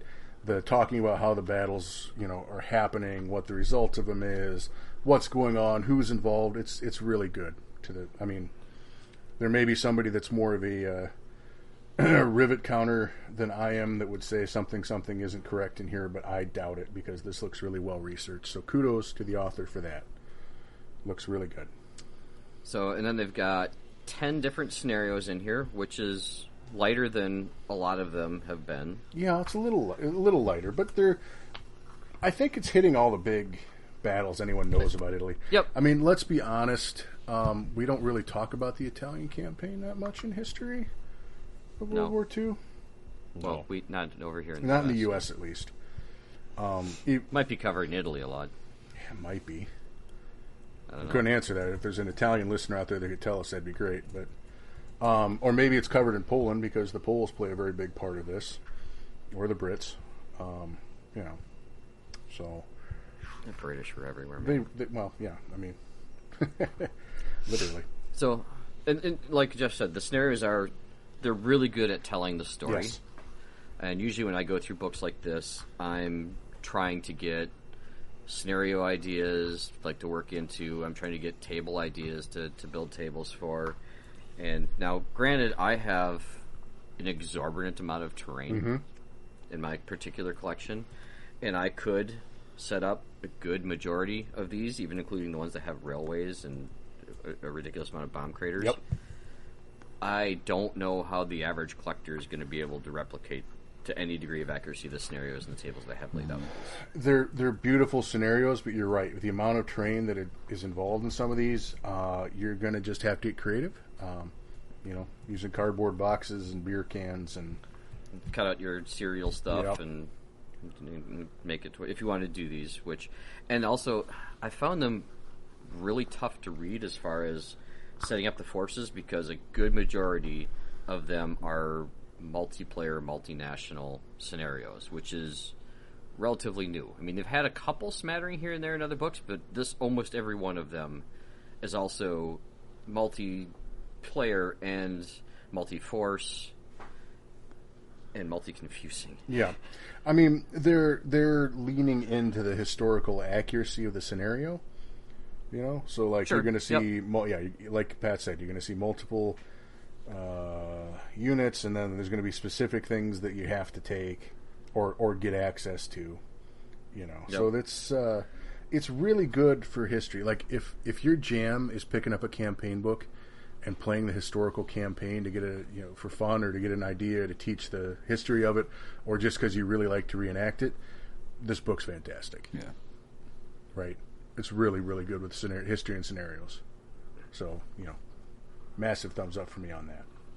Yep, and they do a lot of. You have to do a lot of page flipping back and forth when they're talking about the forces. You do. In fact, I think there's even a couple that you have to go back to Soft Underbelly to see some of the forces in there. Yeah, that's particularly when we get into the theaters. That's less fun in the theater part of it, but yeah, that does exist. Isn't that where they say, though, that if you don't have this book, just use this other thing? I didn't see where they said that. No. And a lot of them are, I guess, you can pick from this, or this from this book. Yeah. I mean, so they do kind of cover it. But when we get into we'll high level on the theaters, because everyone's going nuts right now and wants to hear about the new units. But we're doing a full review here, guys. Yeah. So I want to give it its due diligence. And a lot of the theaters, when you get into it, are pulling units that aren't in this book that are in Italy and some other books. Which for me is kind of like, okay, well, for me, I have all the books because I'm an idiot and I collect these things. And I'm a little OCD on that. Yep. Not everyone's going to do that. So from that viewpoint, it's kind of unfair to do that. Yep. But if you're, like Jeff said, if you're doing these scenarios for learning purposes and learning and actually playing through what the war is, you probably already have Soft Underbelly, so you're probably fine. Yep. So I think it's gonna. When we get down to it, and we'll get a final review at the end. But I think this is, if you get this one, get the other one too. It just makes sense to do the whole thing. Yeah. So Yep. Treat them as a two-parter. I mean, like the D-Day books, they split up into 3, and while they say they split them up, the Overlord, the U.S. sectors, and the British Canadian, a lot of the other stuff, and we see this too, are units that you wouldn't normally think would be getting new units. That Yeah. Like in the U.S. sectors, British got a lot of great units. So Yeah, that's the thing. Canadian sectors, U.S. got a lot of great units. So That's kind of going to be a theme here too. I hate to say it, but it is. I mean, it's not uncommon for the books either. No, it's not. But And is that okay? Probably. yeah, yeah, I like it. I mean, I'm just checking here. I think scenarios and playing through everything and the history covers the first 70 pages of the book. So Yep. Oh, and I will say, I want to point out, Scenario 9 is called It's a Trap. it's a trap. And if you can't see Admiral Akbar's head, then, well, Sure. I'm sorry.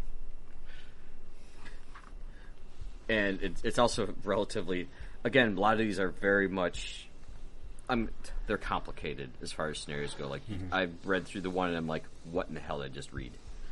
And had to read through it again to try and understand, okay, so, the one It's a Trap has got German forces, create a 750. Oh, but then also you're adding snipers everywhere, and you're adding all these machine gun nests, and you've got a trench system. Like, holy crap, what's going on here? How many? I got a trench system. How many do I need? This is definitely one where you're putting this together ahead of time. Yeah, you're letting everyone know. Hey, next first Saturday next month, we're doing this at my place. I'll have it set up. Come on over. Yeah, this isn't one you walk into the club. You're not walking into a tournament to play. Yeah, no, this is not tournament stuff. This is not walking. It's not even pickup game at the club, really. This is planned ahead. Exactly. Read the scenario front and back a few times, and then be ready for it. Which there's a lot of guys that play bolt action that way, right? Yeah, that's fine. I mean, we did for a long We time. did, yeah. So And maybe we should be doing that again. yeah, and I got to. It was fun. Yeah, it was, it was. And I got to say that when they put the pictures in here, there's like a full spread, 70 to 71 there. I get a kick out of it because I recognize all this terrain now. Oh, sure, from your travels. Well, no, I mean, Oh. I meant the actual miniatures terrain, the Oh, kits, sure. right? Like I know Yep. all these Sarissa kits because this spread is all Sarissa kits, which is cool. So I'm like, hey, you could recreate this. You could actually, I know exactly where you could buy this, and it's probably, Is that literally like the centerfold? yeah, Nice. yeah. Should have a third leaf fold out. We keep Dude, telling them to do that that. shit's Matt, don't we? expensive. Yes, we Maybe do. it's Well, if they cut out the 30 pages so that they're repeating from other campaign even book. a page is cheap. Adding a different page cut is not.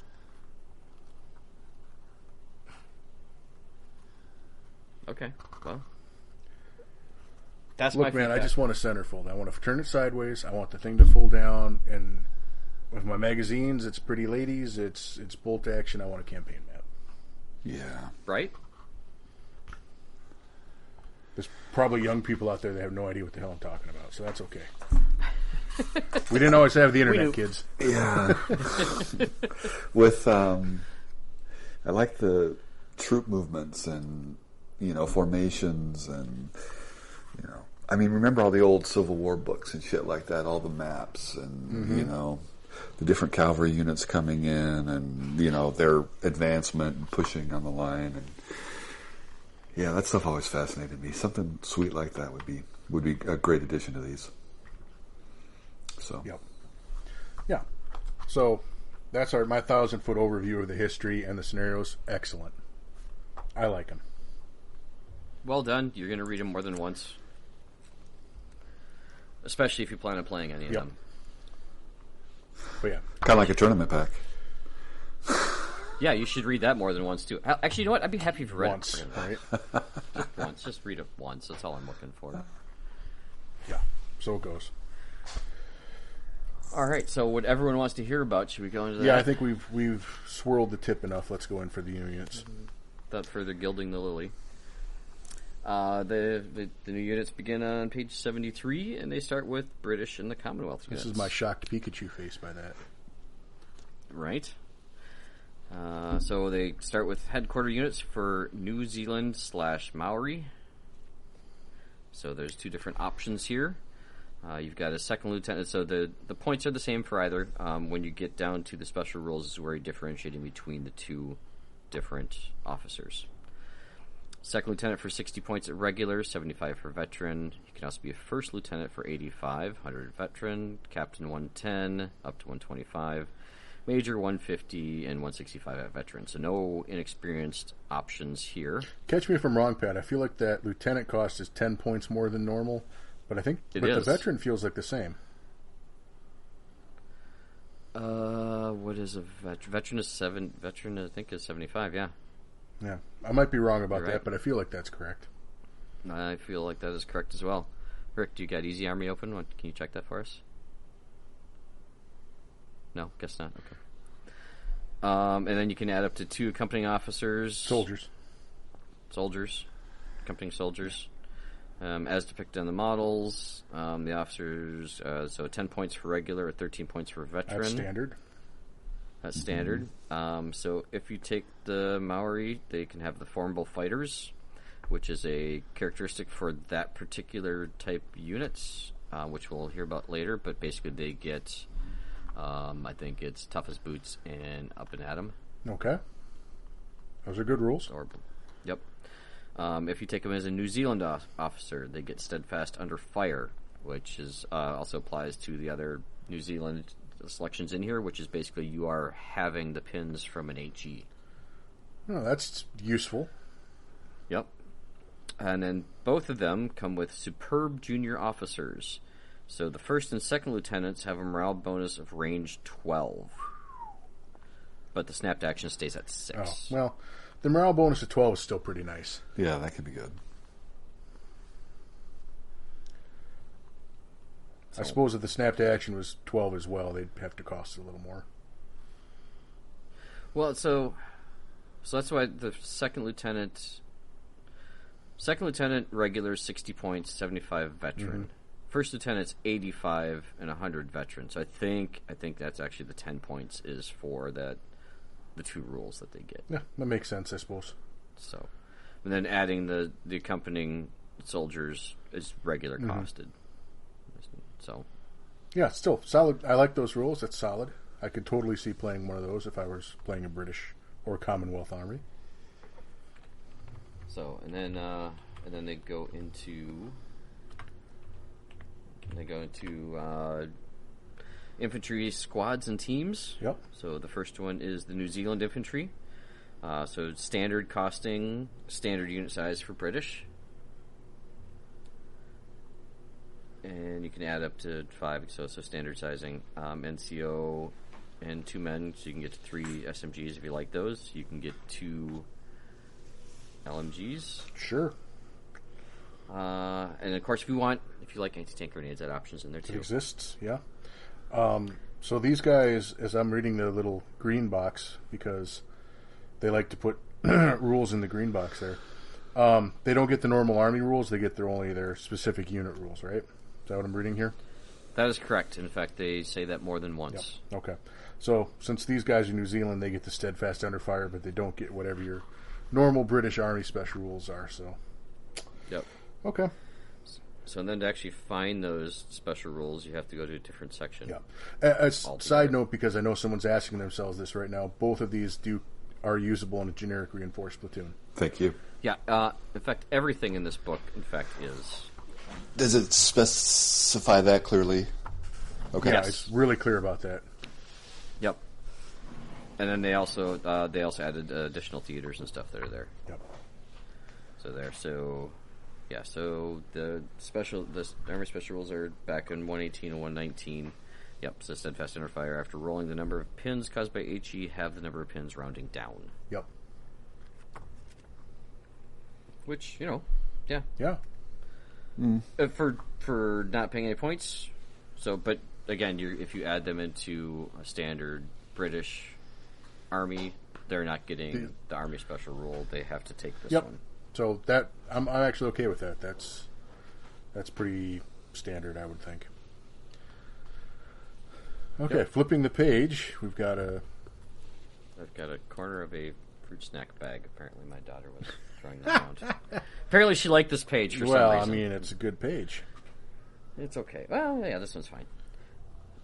So go ahead, Jeff. Why don't you Well, the take Maori infantry section. Yep. Yeah. So let's see here. Regular 50 points for the 5 men. So standard costings. You can get 5 additionals in the squad, so you can round it up to 10. You can have the NCO one up to 4 men with SMGs, so that's a solid number of SMGs if you want to go that way. You can get 2 LMGs in there, which is nice. You can take the anti-tank grenades if you want. And then you get the formidable fighters, which we talked about earlier. And tank hunter if you take the anti-tank grenades. So that's, that's a solid unit right there. I'm pretty happy with that. Let me just double check, make sure I have the right 2 rules for formidable tank. Oh, yeah, no worries. Formidable fighters. Just because it's not in my brain. Okay, blood curdling charge and tough as boots. So that's that's the one that they can't shoot at you when you charge them. And tough as boots is the extra attack? Yep, same as rapid fire. So you get for every 3, you get an extra 1, and they can come from anywhere in the unit. So if you throw a couple of SMGs in there, you can take those extra attacks from the SMG to make them tough fighter attacks. Yeah, that's really solid. Yeah, that's the melee version of that. So yep, yeah, that's really solid. Yeah. So the I guess so. Now, if we look back to Duel in the Sun. Looking way back. Maori entry there. Way back. The way back machine. So they the Maori infantry section are 1 point more, but they add the up and atom special rule. Oh, God, that's really good in that combo. It is. So, and just because it's coming up now, I'm going to go ahead and hop to one of my flag sections here, because I actually highlighted and flagged this one because there was some important stuff I was jumping All on. right. So, on 118, under national characteristics, As a rule of thumb, all Commonwealth and British Army choose from this book do not benefit from the normal national characteristics, nor do any individual units chosen from this book as part of other armies. Yep. So, whatever book you take them from, that's the rules they have. Don't expect them to come out of here and go into there with changes. Don't expect them to come out of the other source and come into this and have changes. And if you're playing somebody that's hodgepodge them from 3 different books, just take an aspirin and then make sure have the entry. Yeah, and make sure they're playing each unit correctly. Yeah. So I do like that they actually bothered to put that sentence. I'm super happy they put that in there. I mean, again, I feel like we're getting bogged down with paperwork with having the same named units having different rules, but I'm glad that they're clarified that, how that's going to be at least. So the stuff from this book and the points that they're pointed at and the rules that they have are the units out of this book. Exactly. And so you could technically, God help me if someone does this, have 2 different Maori infantry sections. Yeah. One from this book at basically the 10 points per man, and one from the Duel in the Sun at 11 points per man, and they would have one wouldn't have the up and at 'em. So, but they'd be cheaper. Correct. In here, they're cheaper without having it. Yes. Yep. So, bookkeeping. And again, if you're going to a tournament or just playing in general, you should really have the source material for the armies that you're playing. Yes. In case there's a and question. be very clear with your opponent which unit's which. Yep. Please. That's not a may. That's a must. Be clear with your opponent which unit's which. So, okay. What else we got in this book? We can't have anything else that's fun, right? Well. Oh wait, yes we do. Wait, yeah, we do. We've got the Indian infantry section. Not to be confused with the other Indian infantry section that gets extra tanks with it, or the one that gets a free squad. The one that gets a free squad. So that's a whole different army in and of itself that does that. This one's just the unit, and they are standard costed. Mm-hmm. Standard cost, standard size for regular. They also have veteran options too. Again, the NCO and 2 for SMGs, 2 LMG sections. Not that you'd ever take an LMG, but that's fine. Anti-tank grenades, in case you like those. Oh. May benefit from Mounted Warrior special rules for +1 per man. The hell is that? We've seen this before in Soft Underbelly. It basically you can pass impassable terrain if you want to spend several rounds doing it. Okay. If you're so yeah, it's really weird. Let's see if we can find the entry here. The Mounted Warrior. No, not Mounted. Mountain. The Mounted? That's Mountain. Oh, that's not the same. That is not. I'm like, are they burrows or something that's getting them over those mountains? That impassable terrain? This guy's Mountain. Really, Mountain. Hang on, this one was a tricky one to actually track down. It's one of my several tabs that I have in here, which is ridiculous. It's like a whole ass paragraph explaining the rule here. That's great. Do you have it? Well, it's in the special rules here on the page 74. Yeah, it's literally under the unit Okay. entry. Good. So they have blood curdling charge, Okay. which is nice. And then the Mountain Warrior, if taken, mind you have to pay a point for it. Indian infantry section can scale mountains or hilly impassable terrain. To do this, they must start their turn adjacent to an impassable terrain piece. They are given the run order, and the squad is placed on top of the mountain or hill. If the terrain piece is higher than 6 inches, it takes them 2 turns. At the end of the first turn, whatever, just notice the first turn, and the start of the next turn before dice are pulled, they are placed on top, leaving the run order next to them. In addition, mountain warriors may make a run move through rough ground. This run move is reduced to a maximum of 9 inches. There's your golden ticket. Okay. So we saw this in the last book, where someone was able to actually go. Now rough ground you can charge through. Okay. Nice, not a deal breaker. Could be useful situationally, I think. That's what I was thinking. 100% situational. Yeah. Particular scenarios in this book that have a lot of terrain in them that could be really good. Yeah, agreed. And another gotcha sort of Yeah, thing. surprise. Yep. Oh, wait, no, that's rough ground. It's only 6 inches. Aha, I've got 3 more. That's right. Oh, wow. Okay. I can go 9 inches. All right, now here we go. Let's push Pat's buttons on the next Hooray. one. Jeff, why don't you go ahead and read it again? Yeah, give me a second here. I got to center myself so I don't say anything either. Gurkha Infantry Section, MTO, 44 through 45. Just for the record, what I'm about to read you is used in the generic reinforced platoon as well. So, because we said everything was. Veterans, infantry, 75 points for 5 burrows. You can add 5 more for 15 points each. NCO and 2 men can have SMGs. You can have 2 LMGs in there. You can give them anti-tank grenades. The entire section can have mountain warriors. Special rule for 1 point per man. So 16 points per. Yeah, so, yeah, surprise. They could also go 9 inches. All right, special rules. Tough fighters. I'm okay with that. An intimidating foe. The legend of the Kukri wielding Gurkhas had spread far and wide through the ranks of their enemies. Units fighting in close combat with the Gurkhas treat draws in close quarters as defeats. We'll come back to that. They have blood-curdling charge. They have mounted warriors if taken. And they have tank hunter if you take the anti-tank grenades. So, remind me, what does blood-curdling charge do? One more time, Pat? You can't be Can't shot shoot at them when when they charge charge. somebody.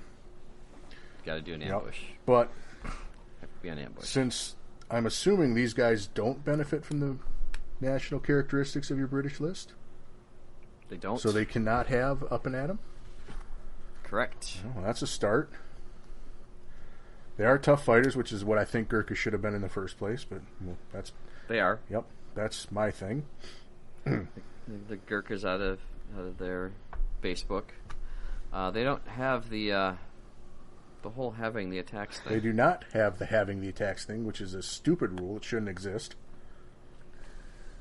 But it does. It does, but not in this book. Yeah, the psychic scream or whatever the hell they Yes, call it. because they don't have a psychic screen. Yeah. Yep. So I'm just going to say it before Pat launches into his deal. As a non-British player, I think this unit is balanced and appropriately costed. So that's my take on them. They're a good unit that's balanced and appropriately costed. Pat, as a British player, how do you feel about this unit?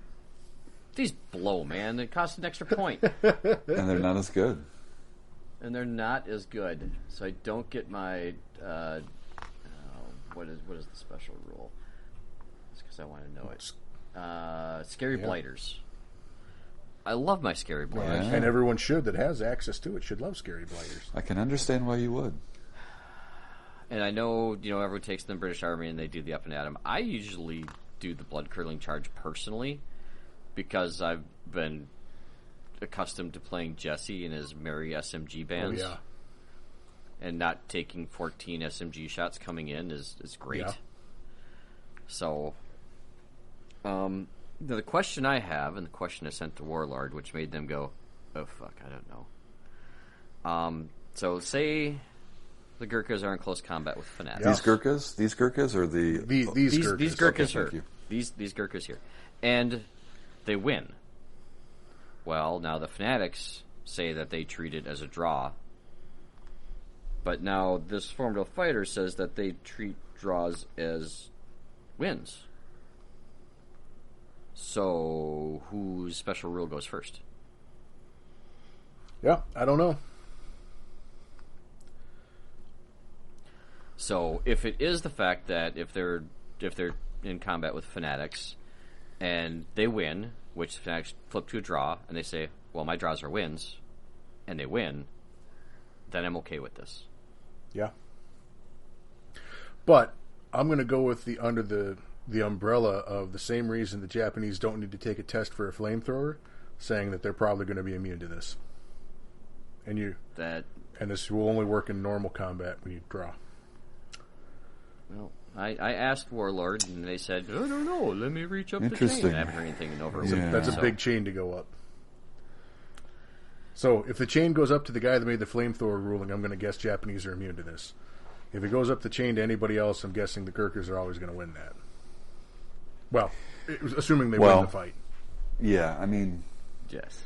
let's see. The flamethrower rule is in the main rule book, and Fanatic is in the main rule book. Yep. This rule is in the campaign book. Don't the campaign books overrule generic rules in the big book? No. Okay. All right. I'm sorry. I'm thinking of you know, like expansion board game design and stuff like that. Yeah. Sure. I've, They don't say that. I mean, we've got 40 pages of FAQ to read through, and being that the last one came out now a year ago, I fully expect one to be hitting any frickin' day now, especially with the introduction of this, and I expect them to change. deeply love your optimism. Yeah. How would you? Well, I guess you would just have to put in however it interacts with Fanatics. You That's keep the exactly rule the what same. you'd have to put. Yeah. Yep. Well, my fear is that they errata the other Gurkha entry to put the special rule in instead of Scary Blighter. I don't think they're going to do that. I really don't want them to do that. As a British player, I don't. No. Now, do I think that? Like I said, I think this unit's far more points-wise balanced, and that's because I think Scary Blighter is a bullshit rule. But that's me, right? Yeah, but it's a pretty significant nerf. That would be a tremendous nerf, but it's not like they're going to be overcosted. No. That, because they were getting it for free.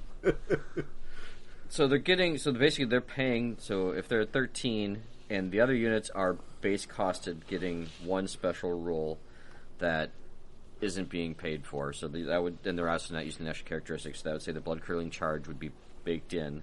So they're paying a point each for Tough Fighter and the Intimidating Foe. Yeah. Now that being said, 16-point Gurkhas that can charge through rough ground 9 inches is also kind It's of also interesting pretty too. hot, I'm not going to lie. Yeah, Gurkhas, well, especially if they had the Scary Blighter rule. Be even worse. That would be... blend to your Yeah, heart's that content. would be just friggin' awful. Well, yeah, I mean, you get outsized return because they're so good in combat, anyways. But I mean, how often were they going to draw? But that one rule where you're like, Scary Blighter, very little. right? But that one time you do draw, it's like, ha ha. In any event, I'm trying to think. Could it be that this is how they're going to rule it because it's the worst way to rule it? Actually, that's not fair. They get some of these right.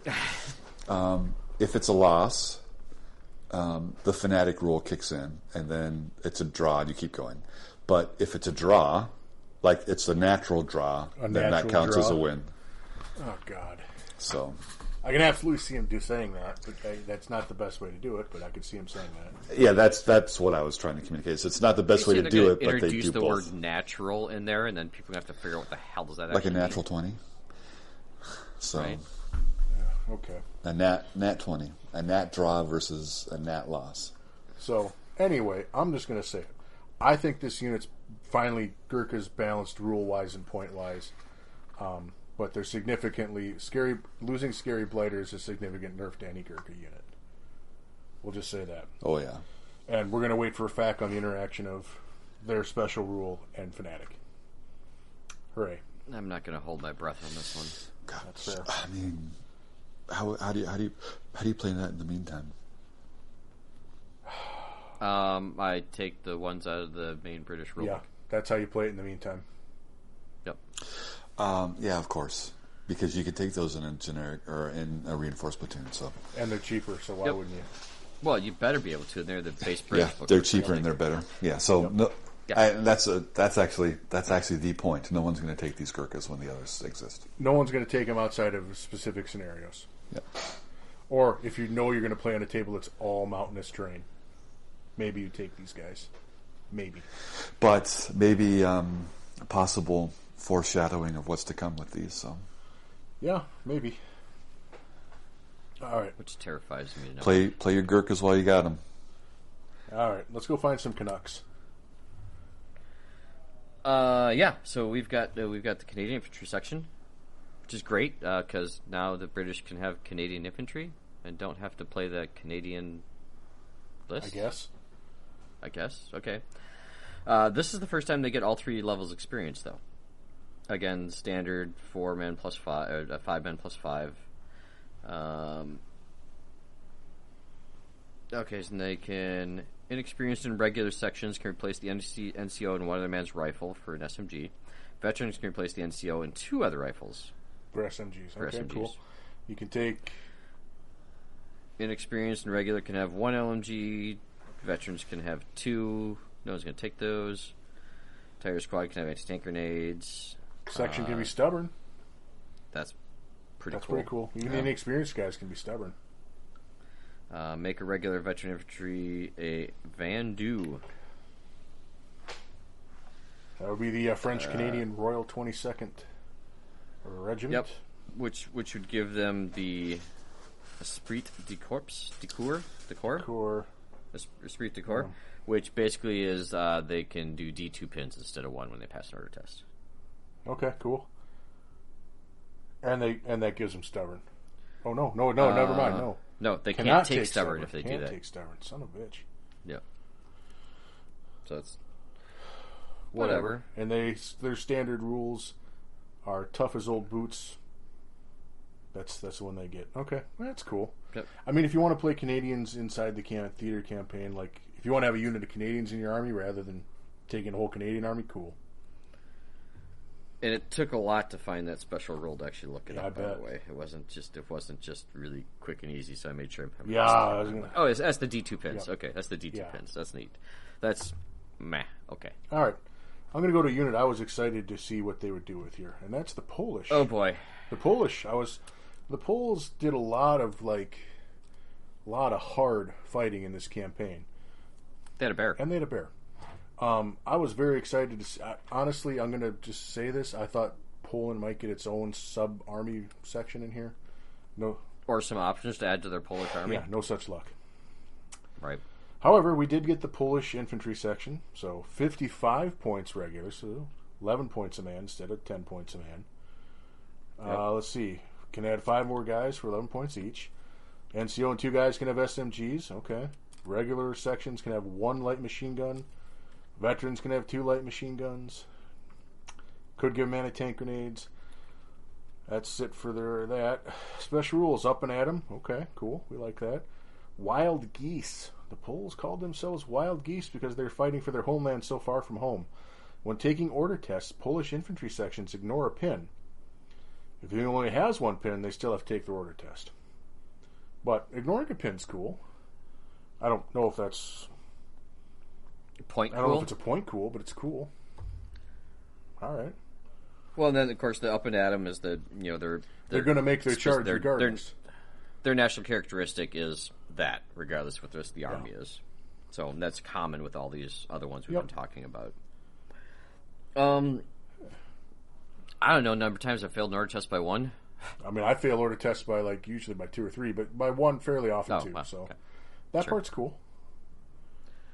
It's cool. It's flavor. It's flavor. I would have liked, I don't know, something more, but we'll take what we can get. I would like them to be available in the Polish army. That too. Doubly so for the next unit. Triply so for the next unit. Polish Commando subsection. Nice. Only veterans, 85 for 5 men. Can add 4 more at 17 points each. They got to have some juicy stuff Hope coming. So. Anybody can have an SMG. That's cool for 2 cool. points.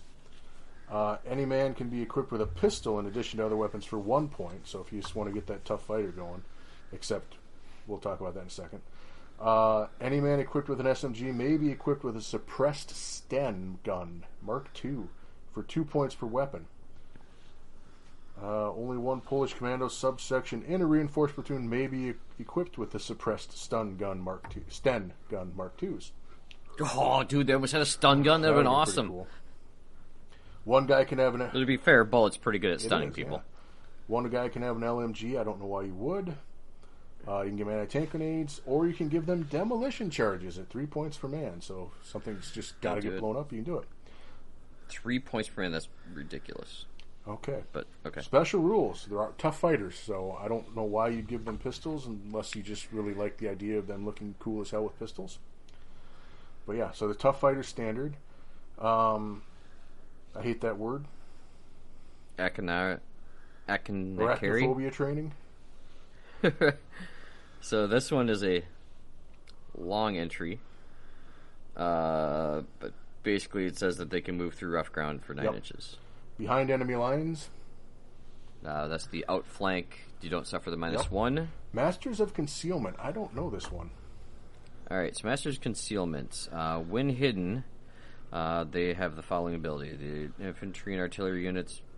so infantry and artillery have to move in 6 to discover them. Units with recce troops have to spot them at 12 rather than 18. Enemy recce movements 6 inches rather than the 12. Any other enemy vehicle unit within 3 inches of the command of the Cool. commandos. So if they're hidden, you got to step on them to find them. Basically, yes. They get up and at them. Cool. Which is always going to make They a get charge. demo charges if they have them. They get tank hunter if they take those. All right. Suppressed weapons. If the subsection is equipped with the suppressed Sten gun Mark IIs, units firing suppressed weapons that are hidden remain hidden if only suppressed weapons are fired. In addition, when the unit fires at night with suppressed weapons, do not put muzzle flash markers on it. That's if you're playing dawn attack scenarios. So, if you can get these guys out someplace, into some good hard cover, and start them hidden, you are literally going to have to step on them to get rid of that hidden marker. And with that hidden marker, you are not going to not a chance in hell. So, 12 inches, that's No, a 12-inch bubble you don't want to get anywhere near. What are the stats on the Sten gun? It's just an SMG. So it gets 2 shots at 12 inches. Yes. Yeah. No, it's the Bren gun. The Bren gun's the LMG. The Sten gun is SMG. the SMG. And how much more is the Sten gun? The suppressed Sten gun? So it costs 2 points to get the SMG, Yeah. and then 2 more points to make it a suppressed one. So you have to buy the SMG and suppression. Yeah. So So it's 21 points each then. correct. Okay.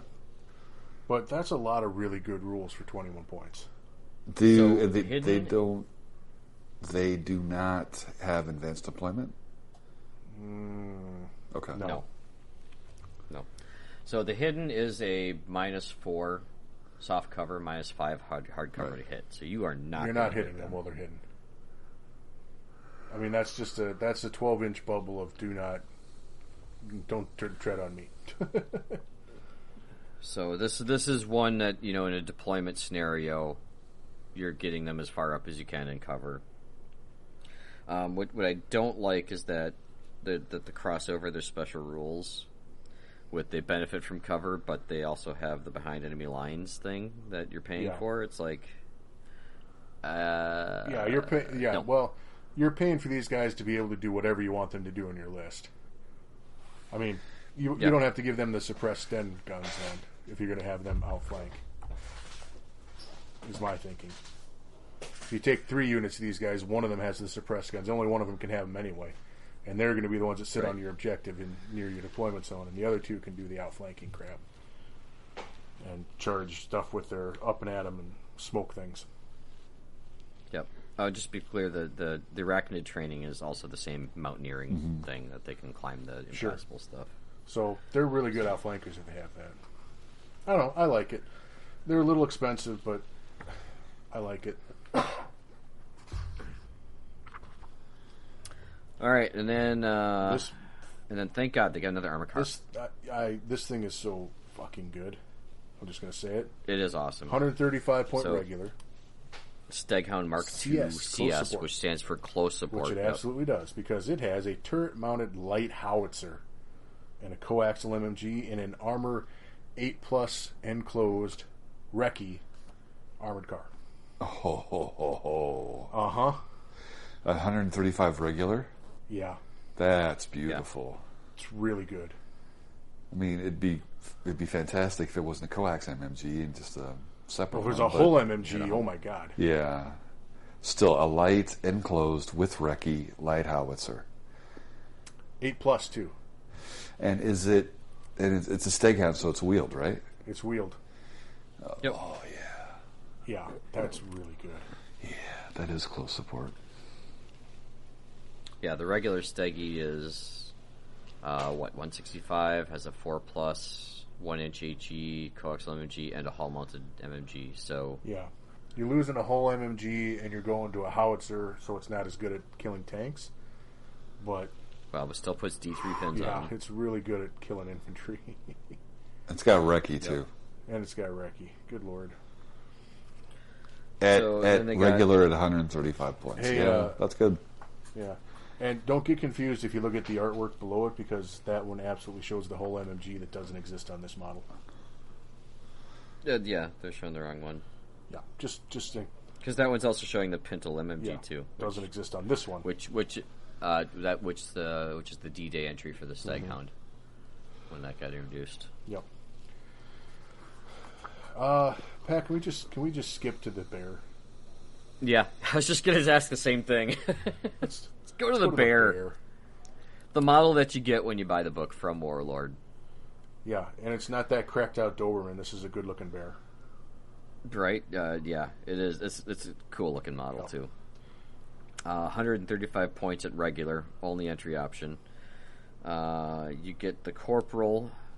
Wojtek? I think it's a V, so Vojtek? Vojtek, yeah, it would be a V. You're right, sorry. Vojtek. The soldier bearer and up to 2 caretakers. Oh, he's got caretakers. Servants. Weapons, claws, fangs, and 225 kilograms of bear mass. That's a weapon. Yeah, it is. It certainly yes, is. The caretakers have rifles, just in case. The caretakers are 10 points per man, so regular stuff.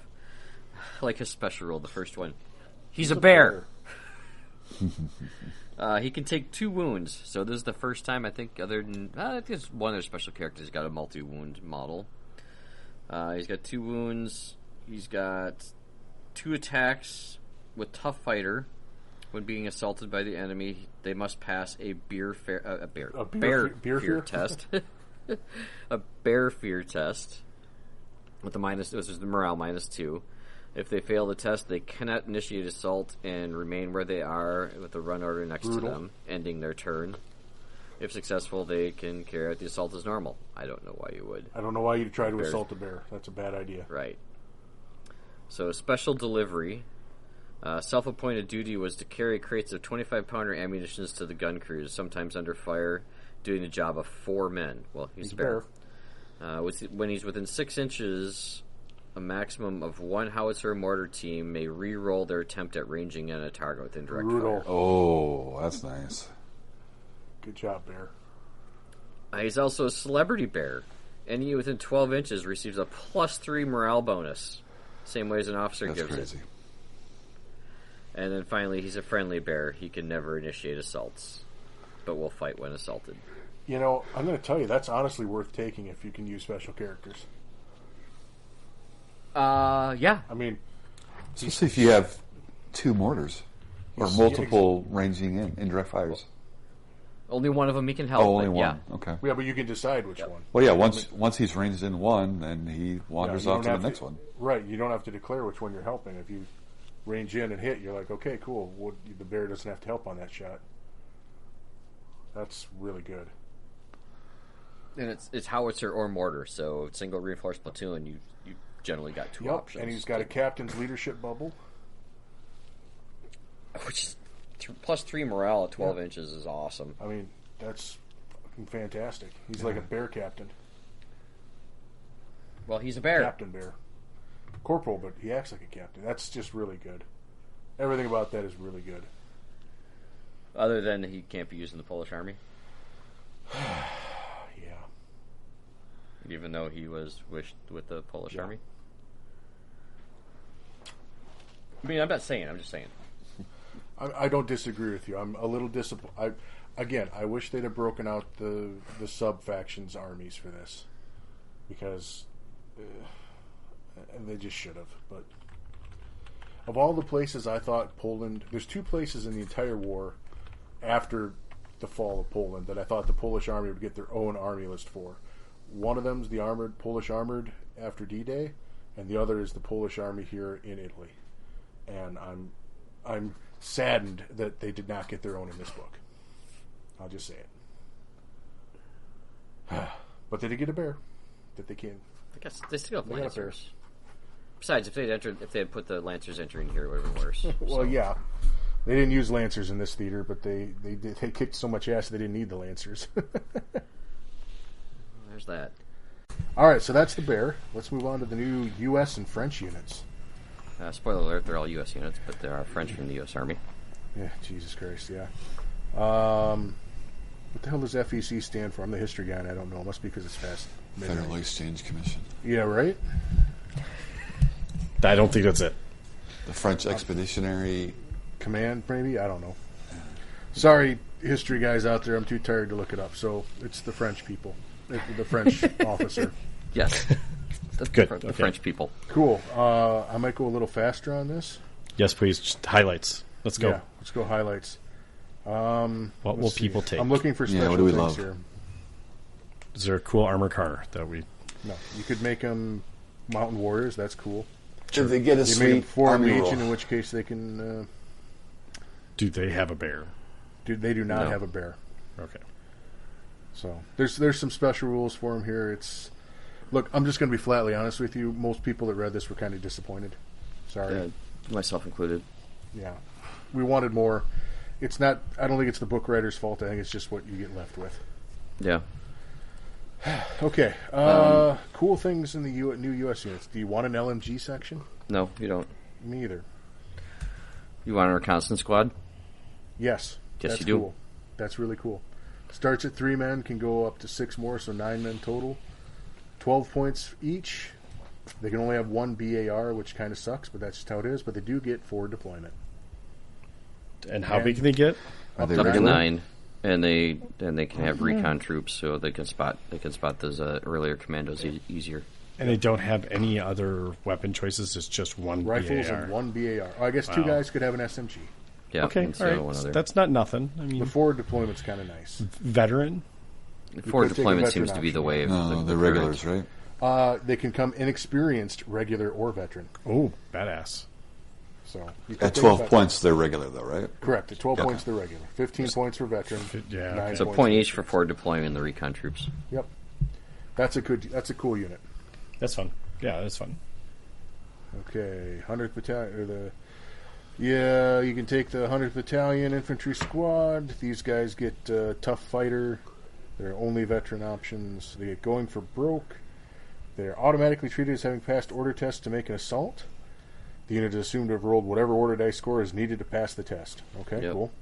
Most decorated outfit in this man's army. They ended the war as one of the most decorated units. When making both order and morale tests, ignore a pin, singular, 1 pin. Okay, So- cool. Yeah. Okay. Okay, All I right. got a stupid question about that one because I'm just going to add a stupid question. Yeah. If they need ones, do they count as rolling ones? I assume so. So So they snake need whatever eyes. exactly whatever they needed. Right, so you Well, can wait if- till they get... If they needed ones, they're already eliminated because they're not fanatic. So that'd mean they have 10 pins on them, and they would be gone. They'd be routed. No, 8 pins.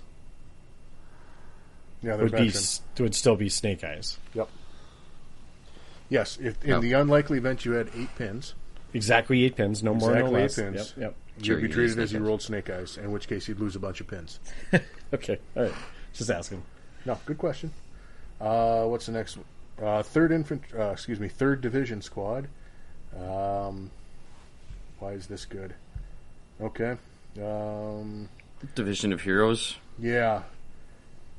I don't they think can I'll- reroll order tests. Jesus, that's a lot of sentence to say they can reroll order tests. But yes, they can reroll order tests. And they also move at 7 and 14, so advance at 7, run 14. So yeah, gain an inch on a advance and gain 2 inches on a run. Okay. That's interesting. Okay. That's Two all right, bar, yeah. 2 bars, 2 SMGs. Is it a point to move an extra inch? They're 90 points for 6 men. So 15 each. Yeah. So yeah, a point for each of the special rules. Yep. Rerolling order test. That's nice. That's pretty nice, especially for me who always accepts his order tests. Yep. So that's cool. The fifth section. The FSSF. Yeah. Oh Lord, what is this? They introduced the automatic rifle here. 24-inch 3 shots. Benefits from move and fire. Oh, Or fire that's maneuver. Yeah, it's an LMG, a short-ranged LMG that does fire and maneuver. That's not bad. Two guys can have it. And I don't see it needing a loader. How many No. points? 5 points. Oh, that's good. Yeah, that's actually really fantastic. So it's 6 inches shorter than the bar and one more shot Yep, at the same point cost. That's great. that's fantastic. Looks like you can also have an LMG in here, too, if you really just want to load up with shooting. And if you just want to piss away points. Yeah, these guys are tough fighters. They have death cards. Enemy units must first pass an order test in order to assault this section. They take the test as if they have an extra pin on them, even if they have no pin markers. Okay? They've That's got solid. Freddy's Freighters, which is the Mountain Warrior special rule. They've got Masters of Concealment, so they can stay hidden really well. They just don't have the cool suppressors. Tank Hunters if you take it. Demolition Charges if you take it. 3 points for temp charges. No, thank you. Well, yeah, if you know you're gonna use them, maybe. It's Solid scenario unit. driven. Yeah, they're cool. They're cool. Oh, the weapon? Weapons, Yeah. Automatic rifle? great. Sign Hell me up. yeah. That's Yeah. awesome for 5 points, man. That's pretty solid for 5 points. Did you get 2? That's an auto include, man.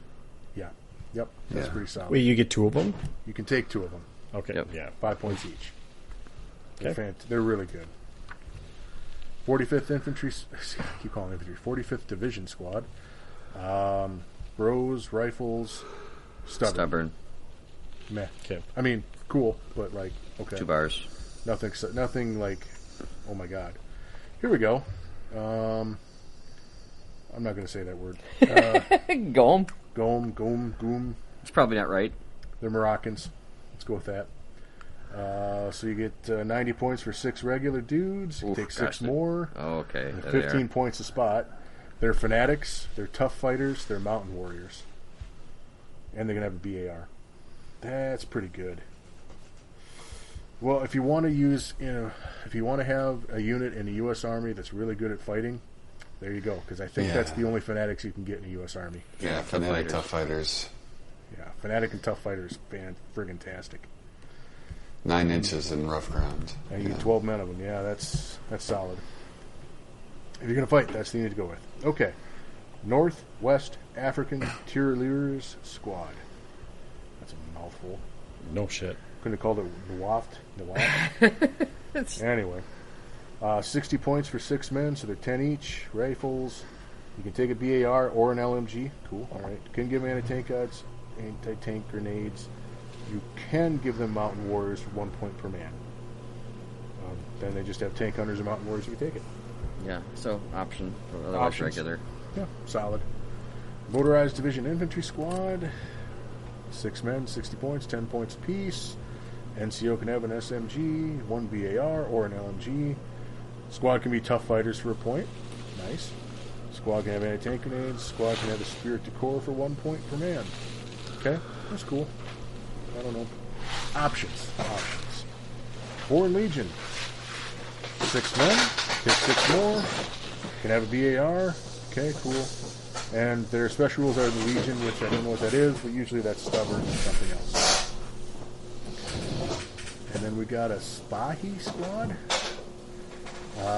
6 Yeah, men, what that 72 means. points. I don't know what that means either. 12 points a dude.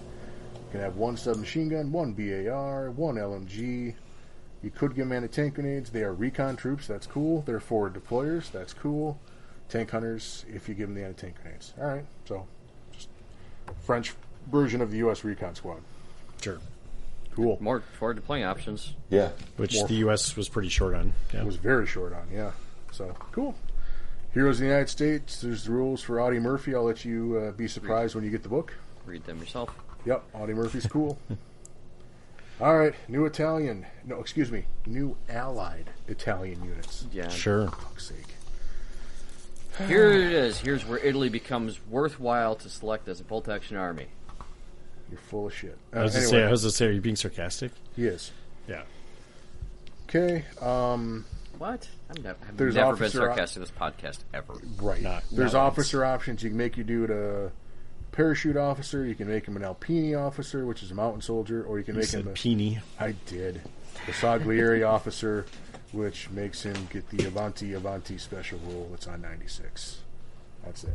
Is that the good rule or the shitty rule? It's a different rule. It's on 90. I don't know. It's in this book. It's a different rule. It's in this book. Reroll failed order test to advance or run. Yeah. As long as they're 2 order dice up on a blue moon on a Sunday. No, blue moon. That's not that bad. Infantry, you can get the Nembo, the parachute squad. Okay?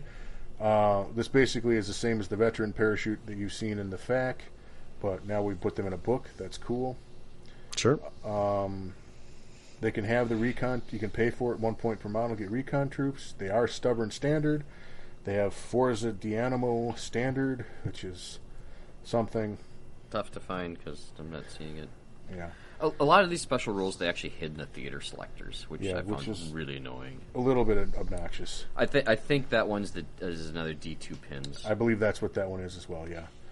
Recon troops if you give it to them, tank hunters if you give it to them, motorbikes if you want to, so you can mount these burros on bikes and go for a ride, which is cool, except bikes are stupid expensive, so for what they do. Bikes, not motorcycles. Motorcycles. They're motorcycles, and they're dumb okay. expensive for what they do. Yeah, I agree. Competitively, they look cool as hell, though, because you got a biker gang. First motorized group, infantry section. Fucking hell. 5 men, 35 point experience, 50 regular, standard cost. Take 6 more. One SMG, 1 LMG. Could give them anti-tank grenades. You can also make them give them desertion if you want to, because, why not? I don't know what desertion is. C-140. That's actually on 139. Oh, lovely. Which is what? If the squad with desertion special rule ends a turn having taken 3 or more casualties that turn, roll a die. On a 1 or 2, they desert the battlefield.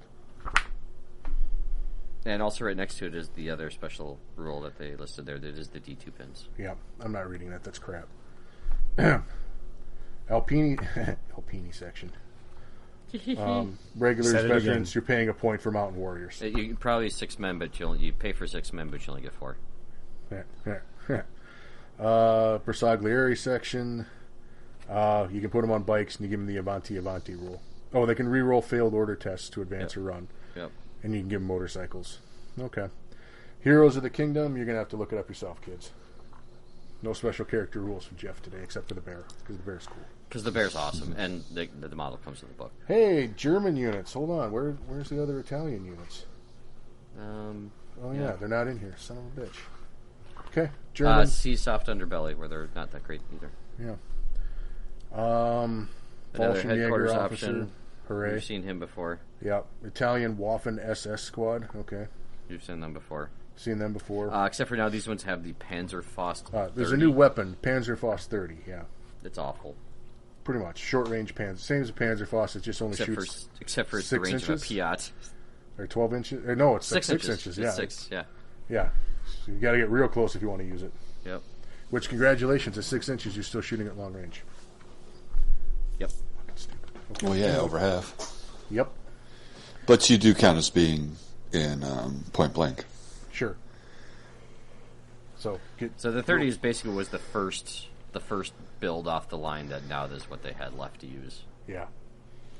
You're getting the crappy fireworks, not the good fireworks from Wisconsin. Yep. Okay. Here, Grenadier Squad. Bikes. You can give them bicycles. You can make them green. You can steal Beretta LMGs if take. You don't want to take these guys. I'm sorry. Berlin, Spandau, Lear, Pioneer, Assault Squad. Jesus. Flamethrower guys. Still veteran. You've seen better selections elsewhere. Yeah. Because their Panzerfaust option is the same. Is the 30. Yeah. Mm-hmm. The Bergsjager Squad. I'm going right past these guys because I'm not impressed. I've got to leave something for you guys to read at home. We can leave them the whole German selections. I think we probably can because it's Gebirgsjäger, Jaeger squads. Is there anything that we really want to highlight here? Panzer Grenadier Squad, Spa Truppen. Everyone likes their penals. Fallschirmjäger Squad. Well, hey, the Spa Truppen have an escape reaction. Ooh, a little recce, little infantry recce. Yep. Hooray! Okay, sure. And they're forward deploying, and they're recon troops. And these guys are regular and veteran. Okay. So they start halfway up the board and then they run backwards the rest of the game. Am I dumb? Are Spa Truppen not the penal troops? Did I just? They are not. Yeah, I'm thinking of something else. Sorry, everyone. Yep. not that sorry because I just... So you can give them the Mountain Warrior and excellent conditioning special rule. Excellent conditioning. Page 74. Why am I going backwards? I don't know. What the hell? Special conditioning. I don't see it on 74. That's back in the British. You know what? I just don't care. It's late enough. Fallschirmjäger Squad. I'll look Fallschirmjäger around, you Pioneer keep talking. Squad. Okay, so here's one we want to talk about. Gwehr 43 Sniper Team. This is one we want to talk about. Yeah. 55-point regular, 70-point veteran, 2 men. Gwehr 43 semi-automatic sniper rifle. Oh, shit. Ooh. Sniper team Pew pew. rifle. Fire. The Gwehr 43 has the following special rules: fire and maneuver, so it can move and shoot with no penalty. Semi-automatic. After resolving shooting, roll a die. On a result of 4+, a veteran sniper gets a second shot. On a roll of 5+, a regular sniper gets a second shot. The second shot must be taken at the same target. So That's really good. For That's what? nice. Essentially, what, like a 5-point upgrade? Yeah. For 5 points, you could basically get a chance at a second shot. And it's still 2 dudes? It's still 2 dudes. Oh, yeah. So- It's an easy buy. So after resolving a shot, that's it? Yeah, you don't have to hit, just after resolving shooting. You can then roll again to see if you can take an additional shot. Right. So if you flub your first roll, you might get a second shot. Did I hear you right for the That's first good. special rule that this person can move and He's fire? got fire and maneuver as well, yeah. So you can use a sniper So scope, he can move, reposition fire, a little bit and too. fire again. Well, I don't think you can split up your actions like that, but yeah. No, right. He can move and fire twice. That is what I'm seeing here. Right. Yeah, so you can't shoot, move, then shoot. But yeah, You this can isn't move and doing- then shoot. Right. Maybe. Maybe is Maybe, the yeah. thing. That's really good. That's pretty good. For so- 5 points? Hell yeah. Yeah, for a 5-point upgrade, yeah. In that particular unit, I think that's totally worth it. For All a right. 50% chance, yeah. For sure. It's really good. Vehicles, tanks, a Tiger 1, mechanically unreliable. Hey, look, guys, there's a busted up Tiger that's now a cheaper Tiger that's now official in the rules. Okay. How much cheaper? 375 regular, 450 veteran. Jesus. Oh my god, that's still unreasonable. It's still pretty spendy.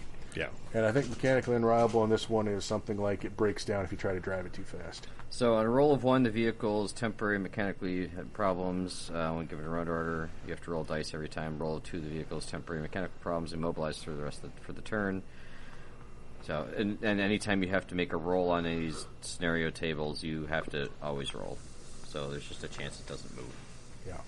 I mean, it's got a giant ass gun on there, right? Right. It's got a huge ass gun, super heavy. I don't know why you'd need to move most of the time. Right. No, or you advance and fire or whatever. Exactly. Like you just don't run. You're going to not want to run anyway. No. Next one down is a elephant, Yeah. mechanically unreliable as well. This one's 500 points regular, Jeez. 600 veteran still for an unreliable Okay. one. 1 casemate mounted forward facing super heavy anti tank gun and 1 forward facing MMG. But it's a super heavy tank with 11+ now, Okay. and it's got Tiger Fear. What do you fucking do? And it's slow. Okay. And it blows shit up when it hits, though. Yep. A couple other vehicles. One we want to talk. The only one we want to talk about here is the Borgward B4 remote control demolition vehicle. 50 points regular, 60-point yeah. veteran, 7+ armored car. Once per game, it can be used to demolish fortifications, building, troop concentrations, vehicles. Pen value 5+, 46 against structures. Explosion of a 4-inch radius. It needs to start its turn with the vehicle front adjacent to its target. No friendly units within 4 inches. It then performs either a full reverse move or a full pivot and advance move. Once this is performed, the heavy charge is detonated. And the player in control of the demolition vehicle gets to see if the target is destroyed. All units within 4 inches inside the target suffer 3d6 HE hits. Ouch. It's unreliable. Okay. When it moves, roll the die. On a roll of 1, the radio transmitter lost contact with the vehicle. It can't be moved this turn. No On a roll Bluetooth. of 2, it's malfunctioning. Makes a reverse move directly backwards instead of the intended move. On any other roll, 3, 4, 5, or 6, it moves normally. If the roll ever needs to be taken on another chart that affects the Bogward's movement, i.e. mud, rubble, snow, or whatever, both rolls need to be taken. Okay. So basically, drive it up and blow something up. How far does it move? That's well. It says it's an armored carrier, tracked. So 9. 9. Nine. 9. Wait, is that no? It doesn't move, actually, yeah. 9 or 18. So you run. have to get it in position, and then you have to get the dice in the next turn. You're right, 'cause you And have can do to this reverse. yeah, then it forms either a full reverse move or a full pivot, and advance move. I don't understand. I need a goddamn diagram to understand what that's trying to tell me. Anyway. Either you back away or you turn and Yeah. move away forward. So Drive it up and blow it up. yeah. It takes your tank slot. Boo. Yeah. Oh, does it take your tank or your armored car? Takes your tank slot. Yeah, because it's self-propelled artillery. It takes your tank slot. Doesn't It feel... is. it is self-propelled, I guess. It's only 50 points. To a degree. I could see using this in certain circumstances. It's a cheap If you were running an option. armored platoon. Otherwise, there's Sure. a lot better stuff to fill that tank slot. I don't know, man. In a German army, like sometimes I get to the tank slot and I'm like, this is bullshit. You just take your Panzerwerfer and be done with it. Yeah, that Well, too. It's, Panzer 3. you have to move it 18 after shots, your target, and then you kind of need dice advantage so you can move Yeah, it before. you need to basically move it in position, end of a round, and get the first dice next round. That's why you need an intelligence officer. That is why you need an intelligence officer. God, That's I think absolutely they right. actually added them to this book. And it's a 5-pen, 4-inch HE. Which is pretty good. That's pretty good, yeah. It'll collapse a building if somebody's Hey, sitting Rick. in, dumb enough to be in Yeah. a building. They did put intelligence officers in this book. Oh, there you go. See? All right, I'm flipping right past the Heroes of Germany. Sorry. Yep, that's fine. Hey, look at that. New Axis Italian units. I bet it's longer than a page. Are you I wrong? lost. Well, Headquarters. it's front and back. Yeah, well, that's still one page. Headquarters and I'm with you, infantry, man. Jeez, that's RSI so bad. officer. Okay, you can make him a paratrooper guy, or you can give him It's similar Forza stuff. Animal rule, okay, Yeah. whatever. Infantry, Nembo, Fulgor, parachute section. A lot of words to say. A lot of words to say. 16 points of bro. You can give them Panzerfaust 30s. Yeah, right. You can put them on bikes if you want to. They're stubborn. They've got Forza de Animo. They do get there's Budsoff. They take an LMG. Still don't think I would. And they get Panzerfaust 30s. That's a lot of 16 points to get 3 special rules that are very. Yeah. You're not going to take an LMG ever. Garbage.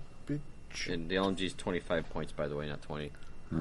Yeah, I'd rather just take the standard ones that are in the FAQ. Yeah. Parachute MG42 team. 3 men, 1 medium machine gun. Stubborn, Machine gun team. Hitler's Ooh. buttsaw, and Forza de Animo. That's the D2 pins thing. That's it. For 76 points? Ah. Sure, okay, won't be Jeez. taking that. Naval infantry section. The extra point, they get the D2 pins, otherwise they're stock. Standard. Yep, hooray. Oh, I thought they're all naval observers. I wish. They observe your naval. Their own navals, actually. Their own navals, looking at their belly buttons. Yep. All right, it was a cool picture. Let's flip over to the rest of the RSI. Oh, there is no other RSI. There's one hero. That's it. That's your entire rump state of Italy, new units. Fucking hell. That's like what is the term used in wrestling when they introduce like a bad guy, but it's like The heel? foil. The heel, yeah, this is the heel of this book for sure. Just here, okay, yeah, the Italy army is here, but we are giving you nothing. I mean, why?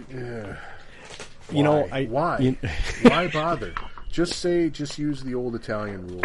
You know, I don't know. So what I will say about the theaters is they have some new equipment options for all the theaters, and that their various theaters say whether they can take these or not. Okay. So they got a 50 cal mount, which for 25 points you can add a Pintle HMG to any Stuart or Sherman tank. Congratulations. Which doesn't help the Italians. Well, no, none of this does. Yeah. Bulldozer blades, whoop-de-doo. They can destroy obstacles. Who Hey. cares about that?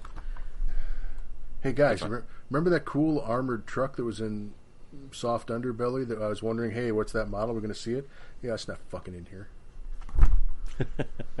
Remember that cool P-43 tank I talked about that they made exactly as many as they did Pumas? That's not fucking in here. Nope, not in here. They've also got a canister shot. We've heard this before. Do you remember where? Yeah, Palau. Yep. Well, this is Parlay? worse. Yeah. This is worse. So you can equip a Stuart tank with a light that has a light anti-tank on it with canister ammunition for plus 20 points. You can fire it twice per game. When firing a canister shot, the Stuart's anti-tank gun is halved to 24 inches. If the canister shot is selected and the target is hit after the attack dice have been rolled, if the target is 0 to 4 inches, it is hit with a 3-inch. If it's 5 to 10, it's hit with a 2-inch. If it's 11 to 24, it's hit with a 1-inch HE. Okay, that's a cone. Yeah. Just get a cone template. Come on. That's a reverse cone. A reverse Oh, cone, gosh. yeah. We don't need another template. We don't need another template. They've also got delayed fuse HE shells for plus 5 points per tank. The Sherman can be equipped with a delayed fuse. If the building is hit by a delayed fuse on a die and a roll of 5 or 6, the delayed fuse is timed accurately and penetrates the building, causing double the number of hits. Okay. However, the building cannot be destroyed using this. Okay. All right. Sure. So, then flash suppressors, whatever. Mike Target. For plus 30 points, give an artillery forward observer the ability to radio a quote-unquote Mike Target order, bringing to bear the large number of guns in the target area. Given the high priority, the target gets plus 1 on the artillery barrage chart for calling an artillery barrage. In addition, the number of guns involved increased the radius of the effect to D6 plus 8. So now it comes in on a 3+ and gets an extra 2 inches. That and can be isn't going to be a lot. going anywhere. Well, that's more than 2 inches in, right? It's actually 4 inches circular. Well, yeah, it's Well, increasing 2 inch This, radius. yeah, this is why you ordered the large pizza, everyone. That's Yes. right. Yeah. Yeah, Because it's an extra 30%. yeah. Yep. It makes the circle much bigger. Yeah. Okay, that's interesting. That definitely makes British better. I'm sorry, I keep saying it. You keep sighing. Okay, anyway. And then there's a minefield. No one cares about that. So just There's been so many things with minefields in it. Yeah, okay. the mine flail. Oh, mind flail. This is the one that counters the Is this- minefield. Is this Stranger? Oh, this is Stranger Things. Yes. Yeah. Okay. So there's some theater selectors I'm not going to get into. I want to cover the new generic units really quick because I Yeah. like to The talk about theaters. units. We've already commented about how upsetting Yep. they are. Yep. Yep. New generic units for everybody because now these are new generic units that are generic for everybody. Chaplains. That have been cool. here. Yep. Which they were last book too. Yep. Forward Observer super heavy because we didn't have enough of this bullshit before. Oh my gosh. Last book. Fucking hell. But was it for generic units though? Like, was Yeah. This Okay. is now generic. Forward observers can be chosen instead of forward artillery observers for the purpose of reinforced platoons in the bolt action rulebook, so everybody can have them now. Yep. I'm not fuck it. I'm going for that. Intelligence officer. Cool. Mule teams are now officially for everybody, Yeah. and horse-drawn limbers are now officially for Oh, everybody. sorry. The super heavy is new. He's Yeah, worse. Super Is he heavy worse is than new the orders. naval? Yes. Okay. He's on par with the naval. All right. It's worse because With- you can with you the can miss new- and still destroy a unit. Yeah. With the new rules or the old rules for the naval? The modified ones, Or not whatever, the, yeah, not the yeah. original issue. Yeah. Okay. Don't people play nice? Don't take this guy. Don't take this shit. Oh, that means British you're can taking it. upgrade to for plus 50. It's basically the naval observer from the D-Day book. Point costed back from the I want to say the British Canadian sector. Yep. I'm just going to say it. This book, the first half of this book with all the history and scenarios, excellent. Middle of this book with new units for some of the armies, British, Americans, some for the German, interesting. When you get to the Italians, who you would think this book would have a lot of stuff for, my disappointment is immeasurable and my day is ruined. They kind of fell down a little bit with the Polish as well. When And you they- just Yes. yeah, when you describe tough gut, and you're like, this is when the Italians get to be badasses, and then you describe it this way, it's not so great. Well, I mean, for me, it's like if you're not going to give Italy something good, it should be here. Like, if not here, Right. where? Right. This is their like heroic stand. Yeah, this is like the RSI in particular. This is the last of the diehards, right? They should be filled with like fanatics, and maybe they're not maybe they're inexperienced fanatics, but they should be all over the goddamn place.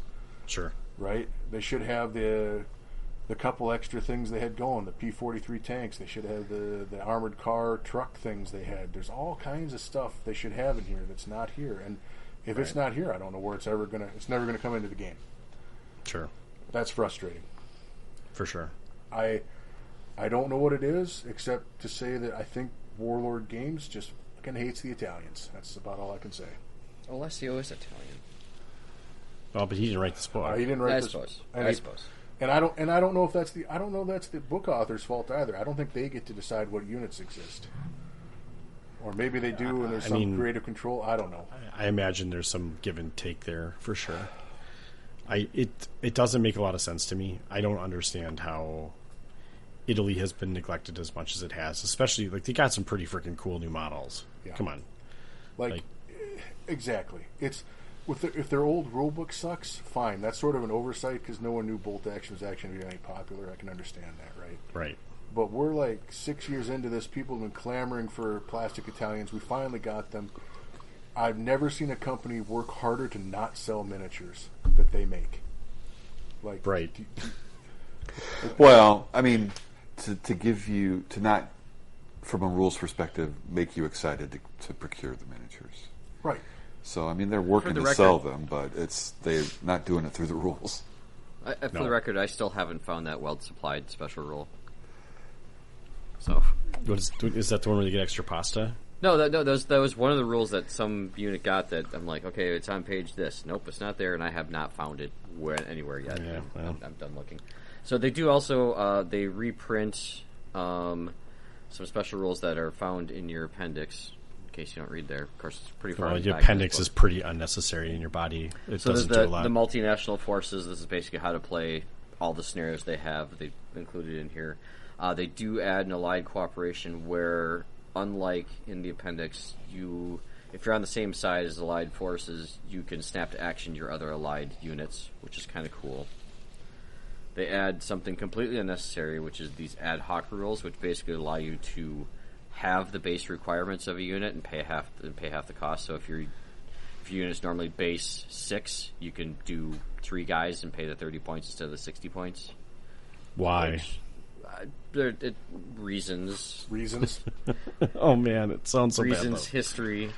Sure, okay. And they do the ruling the skies thing, which basically lets your airstrikes come in one better because everyone takes those. Mm-hmm. Sure. And then a bunch of rules that, like I said at the beginning, we've seen these appendix rules before. Stop putting these 10, 15 pages in the books. Put it in a PDF for everybody, and you can stop having to do that. No, I want this shit reprinted every time they reprint a book. Cause okay. Or keep doing that. That's I want fine the too. extra. I want the extra. 8 ounces of paperweight in my bag. I'm afraid to look too closely to see if somebody didn't do a bad crappie pasta and did actually change them ever so slightly. I like you just said crappie pasta. That's what I heard. Yes, that's exactly what I said. Okay. Sure.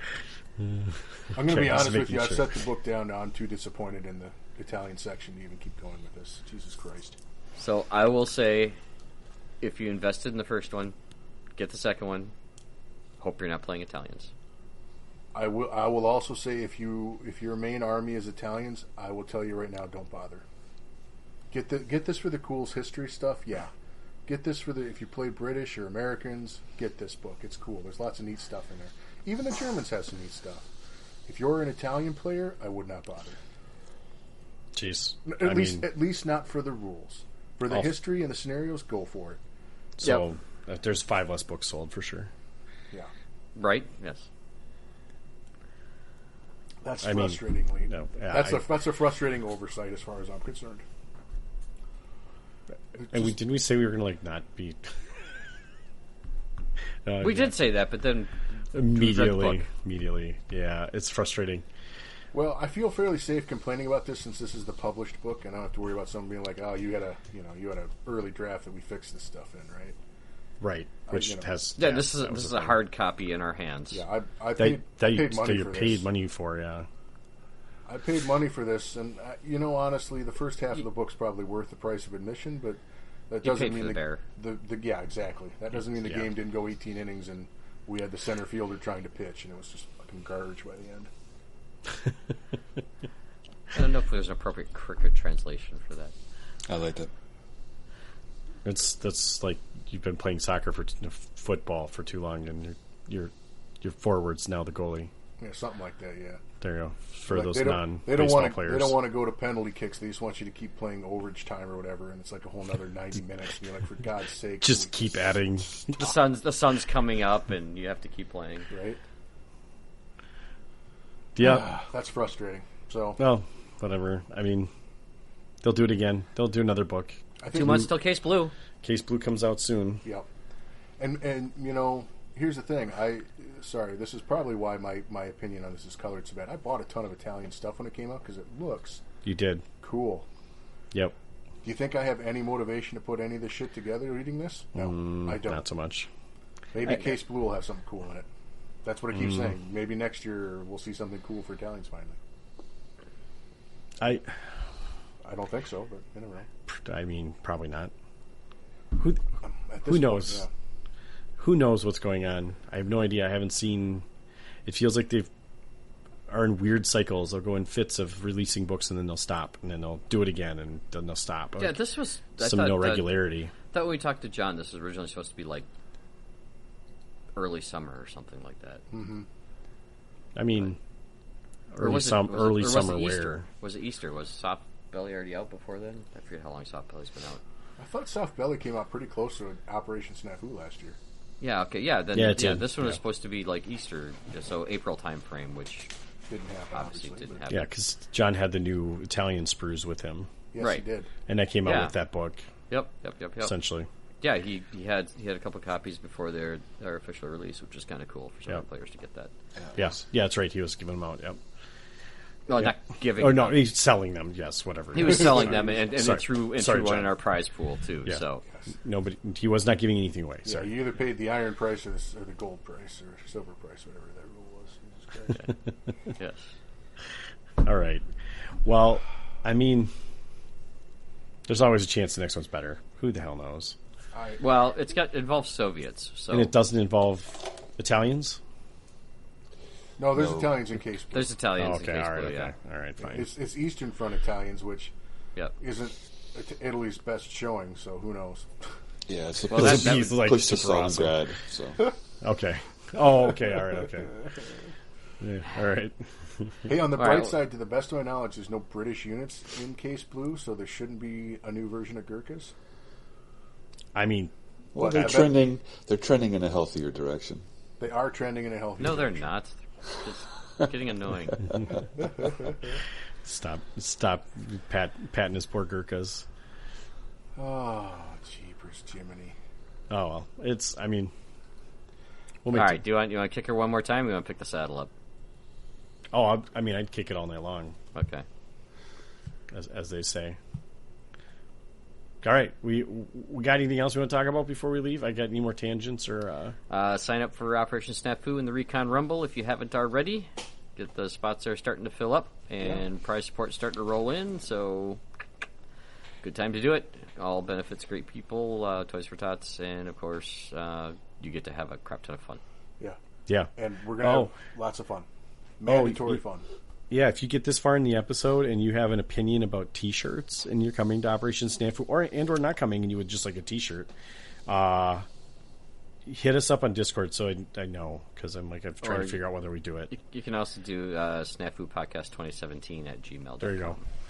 I'm not asking for you to order a shirt right now. I just want to know if there's interest. Gauging interest. Yeah. And Rick, I'd also like if we could do some flyers that we would drop off at the local gaming stores too. Oh, fucking yeah, okay. It means work. Not that you need to do any more in your task, or if you just give me a logo, I can mock something up and whatever. Right? That's like the ultimate. Like, I want you to get this done. Is when you say, "You just give me stuff and I'll make it work." You're like, I could feel Rick's anxiety. Rick started crying inside. Well, No I was offense, over Pat, at the source today, and I saw that they still had some sledgehammer flyers sitting there. I'm Shit. like, you could take these down, or we could at least replace Someone's them. like trying to show up for the event again. Whoops. I guess I better have it the same weekend next year. There you go. I don't think that's not how calendars work. Just saying. Shit. Right? Or it's just as how much that those things did move. Actually, there's only one there, so There you go. All right. Let's get this shit done. We've had enough of this.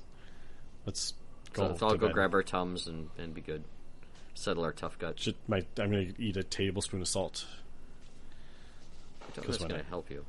I mean, I'm a glutton for punishment. All right. All right, Pat, lead us out of here. This is SNAFU. Over and out. Nice. Have a good night, guys. Good night, everybody. Good night. See ya. Bye-bye.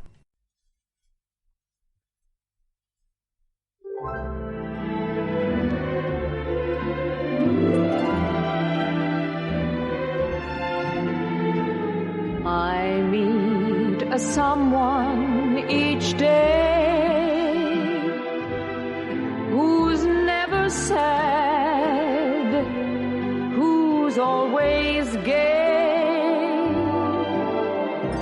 I know she's acting a part.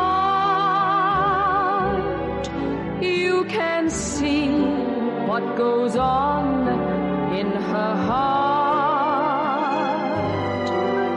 There are two eyes, such blue eyes, smiling at me. Yet they're lonely as only a woman's can be. For I see all her thoughts are somewhere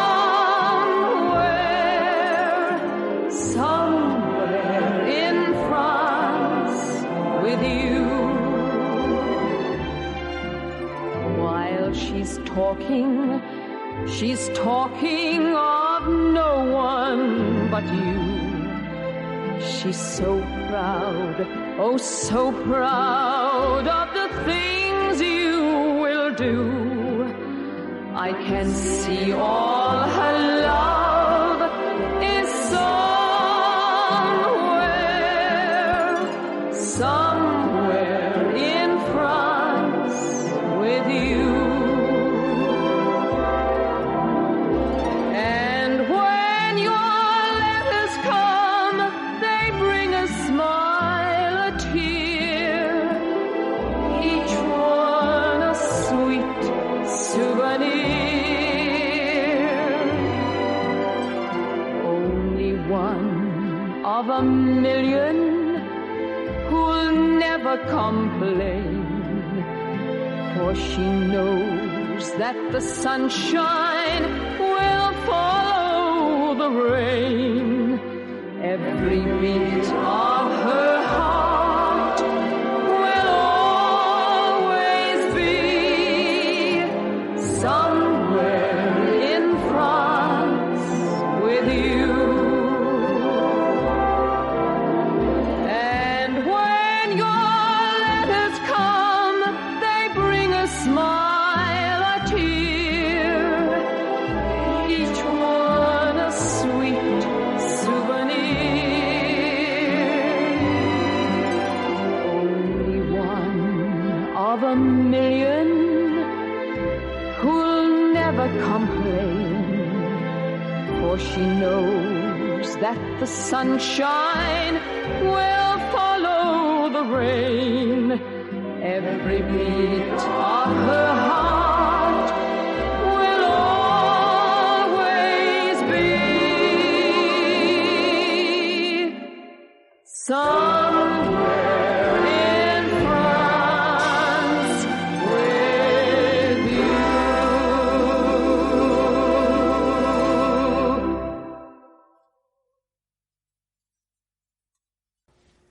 Yeah, that whole outflanking thing. Yeah. I think it actually is along the lines of what you... Well, I mean, it says from turn 3 onwards, outflanking units can be ordered onto the tabletop with an advance or run order in the same way as other reserves. Where does it say that? It's the first sentence in the last paragraph of outflanking maneuver. An order test with a -1 penalty will be required. Units outflanking on the left-hand side can enter from the left hand. Table edge, those entering on the right can enter on the right-hand table edge. If moving onto the table in turn 3, outflanking units can enter along a side edge, but not more than 24. And then it goes into the number of inches down the table side. Sure. Okay. Yeah. So in the same manner as reserves, that's where the confusion can come in. Right. And so I think, yeah, the rules holistically, they can still enter as reserves, as the reserves would normally, starting from turn 3 on, or they can do their outflanking maneuver. So It doesn't say or, and it also doesn't say must. well, it says they can enter as reserves, or not or, and then it says as outflankers they can enter from the left if they're on the left, or they can enter from the right. So right, it doesn't explicitly say or.